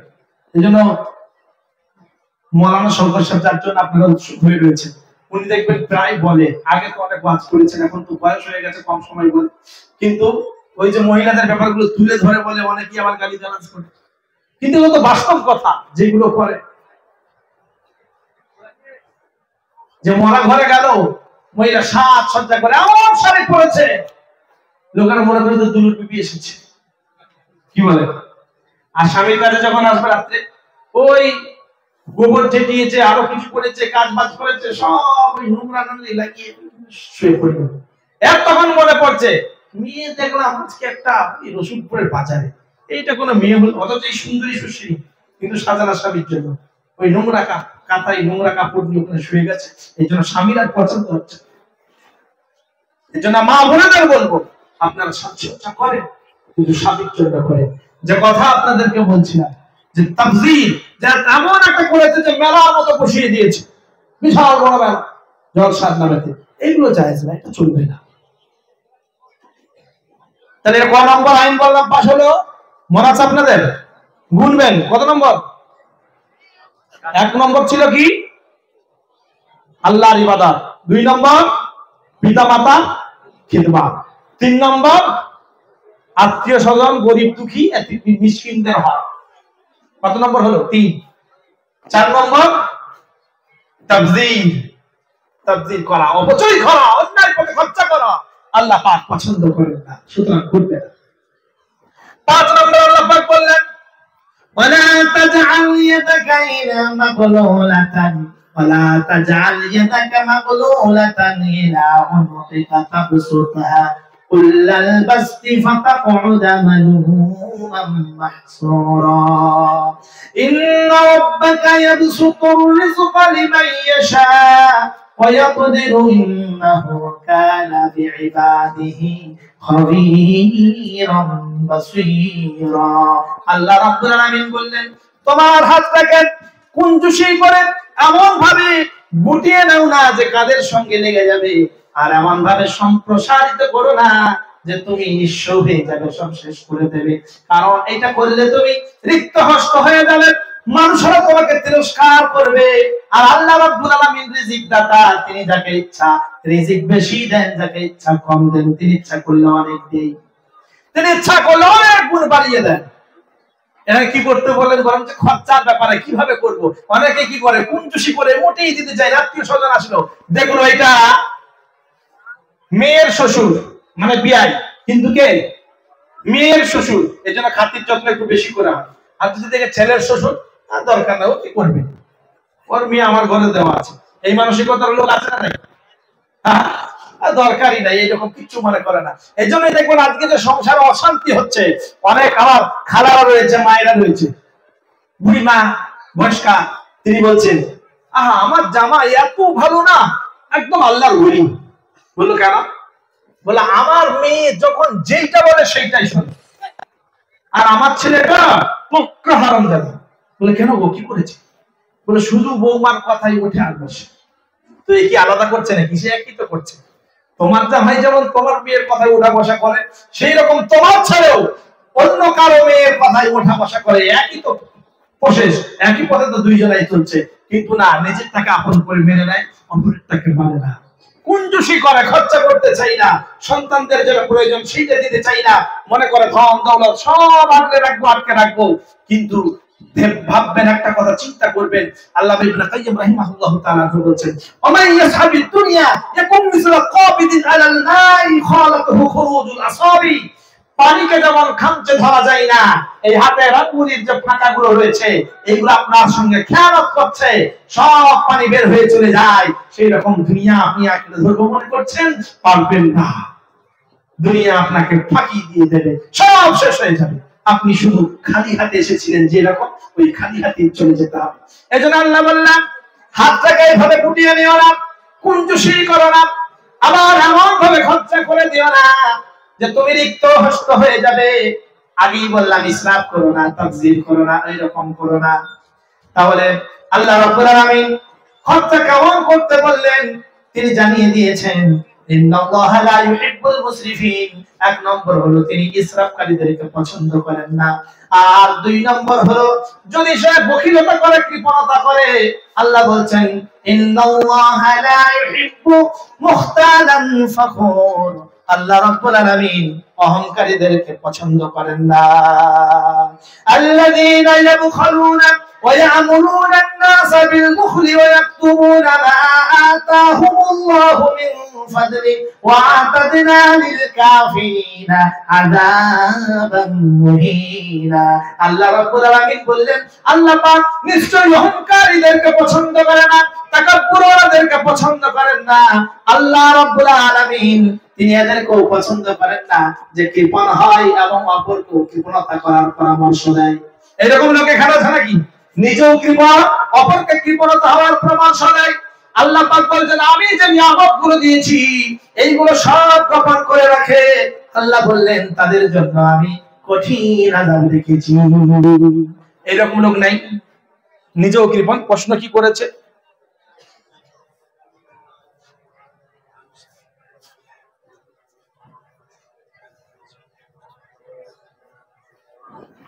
এখানে আমাকে প্রশ্ন করেছে মসজিদে মুসল্লিদের মধ্যে বিভিন্ন গ্রুপ বলতে কি বিজেপি, সিপিএম, তৃণমূল এরকম নাকি? এটা আমি বুঝলাম না, ক্লিয়ার করতে হতো আরো। বিভিন্ন গ্রুপ বলতে একটু বোঝাতে হতো যে কি বিষয় নিয়ে এরা গ্রুপ করছে। আর 2 নম্বর হলো পয়সাওয়ালা ব্যক্তিরা ভালো কাজে বা দিনের কাজে অর্থ ব্যয় করতে কেন চায় না? मालदारी में मशहूर कारून थे, वो मुखालिफ थे मूसा व हारून के। मालदारी में मशहूर कारून थे, वो मुखालिफ थे मूसा व हारून के। जब ज़मीन में धसाया तो कहने लगा ऐसे बेजान खजाने से क्या फायदा। কারণের অর্থ সম্পদ ছিল, ধন সম্পদ ছিল, কিন্তু খরচা করতে চাইতো না। শেষে যখন বুঝলো এই ধন সম্পদ, অর্থ সম্পদ আমার প্রাণ বাঁচাতে পারলো না, তখন সে বলল আগে যদি জানতাম যে এই ধন সম্পদ মাটি পোতা থেকে আমাদের বাঁচাতে পারবে না, তাহলে এত অর্থ সম্পদ আমি সঞ্চয় করতাম না। অর্থ সম্পদ ধনীরা কেন দিতে চাই না জানেন? তার মানে হলো আল্লাহর ভয় তার হৃদয়ে নাই। এই জন্যই হযরত ওসমান গনি রাদিয়াল্লাহু তাআলা আনহু তিনি মদিনায় যখন এলান শুনলেন যে দুর্ভিক্ষ চলছে, মানুষদের কাছে খাবার নাই, তিনি নিজে এলান করে দিলেন। নিজে এলান করলেন। কি এলান করলেন? যে আমি অনেক অর্থ সম্পদ নিয়ে এসেছি, আনাজ তরকারি নিয়ে এসেছি, মদিনায় আমি বিক্রি করতে চাই। সকলেই টাকা নিয়ে আসলো, বললে 1 টাকাই তো দেবো না, আমি 700 টাকায় বিক্রি করব। মানুষেরা নিরাশ হয়ে গেল। আমরা তো মনে করেছিলাম ওসমান গনি তিনি ধনী, অন্তরের ধনী, দিলের ধনী, সে তো আমাদের দেবে, কিন্তু দিল না কেন? 700 টাকায় তো কেনার কারো আমাদের সামর্থ্য নাই। তিনি বললেন আমি তো তার কাছে বিক্রি করতে চেয়েছি। পরক্ষণে হযরত ওসমান গনি সকল মানুষদেরকে ডাকলেন আর বললেন তোমাদের কাছে কোনো টাকা লাগবে না, সব তোমরা ফিরে নিয়ে যাও। লোকেরা প্রশ্ন করলো ওসমান ভাই কিছুক্ষণ আগেই বললেন 700 টাকার বিনিময়ে আমি বিক্রি করব, এখন কেন ফ্রি দিয়ে দিলে বলো? ওসমান গনি বলেন আমি আমার আল্লাহ রাব্বুল আলামিনের সঙ্গে বিজনেস করেছি। মাসালুল লাযীনা ইউনফিকুনা আমওয়ালাহুম ফি সাবিলিল্লাহি কামাসালি হাববাতান আমবাতাত সাবআ সানাবিলা ফি কুল্লি সুমবুলাতিন মিআতু হাব্বা ওয়াল্লাহু ইউযায়িফু লিমান ইয়াশা ওয়াল্লাহু ওয়াসিউন আলীম। আল্লাহ রাব্বুল আলামিন বলেন মাসালুল লাযীনা ইউনফিকুন, যারা দান করে তাদের দৃষ্টান্ত কেমন? ওই বীজ, সবখানা বীজ, যে বীজ থেকে 7টা শীষ তৈরি হলো, প্রত্যেকটা শীষেতে 100 করে দানা, তার মানে একের বিনিময়ে আল্লাহ রাব্বুল আলামিন 700 প্রদান করে থাকেন। সুবহানাল্লাহ। আবু বকর হযরত ওসমান গনি রাদিয়াল্লাহু তাআলা আনহু তিনি বললেন আমি আল্লাহ রাব্বুল আলামিনের কাছে এর মূল্য নেব, এই জন্যই আমি তোমাদেরকে দিয়ে দিলাম। সুবহানাল্লাহ। তারা বুঝলেন যেগুলো যদি দিয়ে দিই আল্লাহ পাক দেবেন, কারণ as-সাদাকাতু তারুদ্দুল বালা, সদকা বালা মুসিবত দূর করে। অনেক মানুষ দেখবেন যাকাতটা আদায় করতে চাই না, অনেক মানুষ সদকা দান করে না, দান খয়রাত করে না, ভালো কাজে তাদের অর্থ লাগে না, অথচ তাদের ডাক্তারি রোগ জ্বালা, আবার বিভিন্ন টেনশন, কখনো পুলিশে ধরলো, কখনো চুরি করে নিল, এইভাবে অর্থ সম্পদ তাদের বের হয়ে যাবে। তারা মনে করে এটা আমার হবার ছিল, হয়েছে, কিন্তু সৎ কাজ তাদের দ্বারা হয় না। এর কারণ হলো কারুনের বৈশিষ্ট্য তাদের মধ্যে রয়েছে। সুতরাং আল্লাহর ভয় নিয়ে আসেন, কারুনের বৈশিষ্ট্য থেকে আপনারা দূরে আসেন। যত আপনি খরচা করবেন, হাত লম্বা করবেন, আল্লাহ আপনার প্রতি বেশি লম্বা করে দেবেন। তো এটা কৃপণতার কারণে তারা দান করতে চায় না। কৃপণতা আল্লাহ পাক পছন্দ করেন না। তাহলে কেমন করে খরচা করবেন? আল্লাহ পাক জানিয়ে দিলেন, আল্লাযীনা ইযা আনফাকু লাম ইউসরিফু ওয়া লাম ইয়াকতুরু ওয়া কানা বাইনা যালিকা কাওয়ামা। তারা যখন খরচা করে, না তারা মাত্রাতিরিক্ত করে আর না তারা কৃপণতা করে, বরং মধ্যপন্থা তারা অবলম্বন করে। তারা খরচা করতে হবে কেমন করে? মধ্যপন্থা অবলম্বন করে। এটা ছিল কি? মিতব্যয়। এটা 5 নম্বর আইন আল্লাহ পাক প্রতিষ্ঠিত করলেন। 6 নম্বর আল্লাহ রাব্বুল আলামিন আইন পাশ করলেন, বিশ্বনবীকে বললেন এটা প্রতিষ্ঠিত করো। আল্লাহ রাব্বুল আলামিন জানিয়ে দিলেন, ওয়ালা তাকতুলু আওলাদাকুম খাশিয়াতা ইমলাক নাহনু নারযুকুহুম ওয়া ইয়্যাকুম ইন্না কতলাহুম কানা খিতান কাবীরা। মহান রব্বুল আলামিন জানিয়ে দিলেন, তোমরা তোমাদের সন্তানদেরকে হত্যা করো না, রিজিকের ভয়ে, অন্যায়ের রিজিকের ভয়ে, অন্যের ভয়ে। কারণ আমি তোমাদেরকে যেমন রিজিক দিই, আল্লাহ রাব্বুল আলামিন বলছেন তাদেরকেও আমি রিজিক দেব। তোমাদেরকে যেমন রিজিক দিই তাদেরকেও রিজিক দেব। মানুষকে নিয়ে আসো। তাদেরকে, আমাদেরকে রিজিক কে দেয়? আল্লাহ পাক। সন্তানদেরকে আল্লাহ পাক দেবেন। ভাবেন, মায়ের পেটেতে খাবার পৌঁছানোর কোন রাস্তা নাই, সেই জায়গায় আল্লাহ পাক আহারের ব্যবস্থা করে রেখেছেন। তো দুনিয়ায় আসার পরে আল্লাহ পাক আহার দেবেন না? এই জন্যই তিনি বললেন বাচ্চাদেরকে হত্যা করো না, ভ্রূণ হত্যা করো না। আজকে দেখলাম দেওয়ালে লেখা রয়েছে একটা পোস্ট, এখানে খন্ড বসতে পাই, এখানে কোন জায়গায় যে কন্যা ভ্রূণ হত্যা করো না। তো কন্যা ভ্রূণ হত্যা করো না লিখেছে। আর একটা যেন কি জিনিস দেখলাম, তো কন্যা ভ্রূণ শুধু লিখেছে হত্যা করো না। আর আমরা কি প্রথমেই যখন বাচ্চা হয়ে যায় তখন আর যদি দেখে যে সন্তান বেটা ছেলে হয়েছে, তখন আর মেয়ে ছেলে নেবার কোন পরিকল্পনাই থাকে না, বা আর সন্তান নেবার পরিকল্পনা থাকে না। কিন্তু জানা না যে এটা আল্লাহ পাক দিয়েছেন, যখন তখন আবার নিয়ে নিতে পারে। এরকম অনেক হয়েছে। একটাই ছেলে ছিল, মনে করেছিল একটা ছেলে রিজিকের অভাব হবে না, কিন্তু আল্লাহ পাক সেটাও তুলে নিয়েছেন পিতামাতার কাছে। এজন্য ভরসা আল্লাহর প্রতি রাখতে হবে। আল্লাহ বললেন আমি রিজিক যেমন তোমাদেরকে দেই তাদেরকেও দেব, নিশ্চয়ই হত্যা করা মহাপাপ, তোমরা সন্তানদের হত্যা করো না। আজকে দেখেন অধিকাংশ মানুষ বলে হামদো হামাদে দো, নাকি বলে হামদো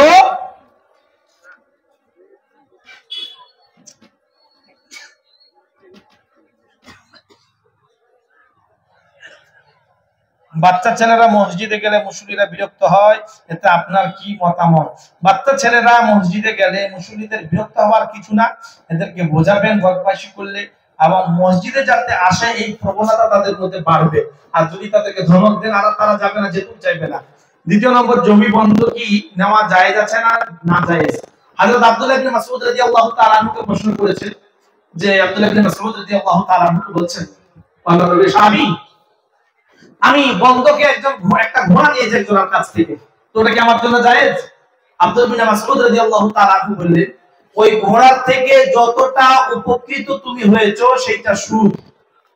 সুতরাং কি বুঝলেন? জমি বন্ধকি এটা নেওয়া জায়েজ না। মেয়েদের গ্রুপ লোন নেওয়া জায়েজ আছে না না জায়েজ? আল্লাহর কাছে কোনো গ্রুপ চলে না, অন্যায়কারী অন্যায় খাই আর সৎকর্মকারী সৎকর্মশীল। তো আপনারা সংখ্যায় বেশি হয়ে গেছেন বলে কি এটা জায়েজ হয়ে যাবে? না, জায়েজ না, চলবে না। সুতরাং এর থেকে আমাদের বাঁচতে হবে। আমার ভাইরা, যে কথাটা আলোচনা করছিলাম যে অন্যায় ভাবে সন্তানদের হত্যা করো না, আল্লাহ পাক বলছেন রিজিক আমি তাদেরকে দিই, আমা মিন দাব্বাতিন ফিল আরদি ইল্লা আলাল্লাহি রিজকুহা। এই জমিনে যত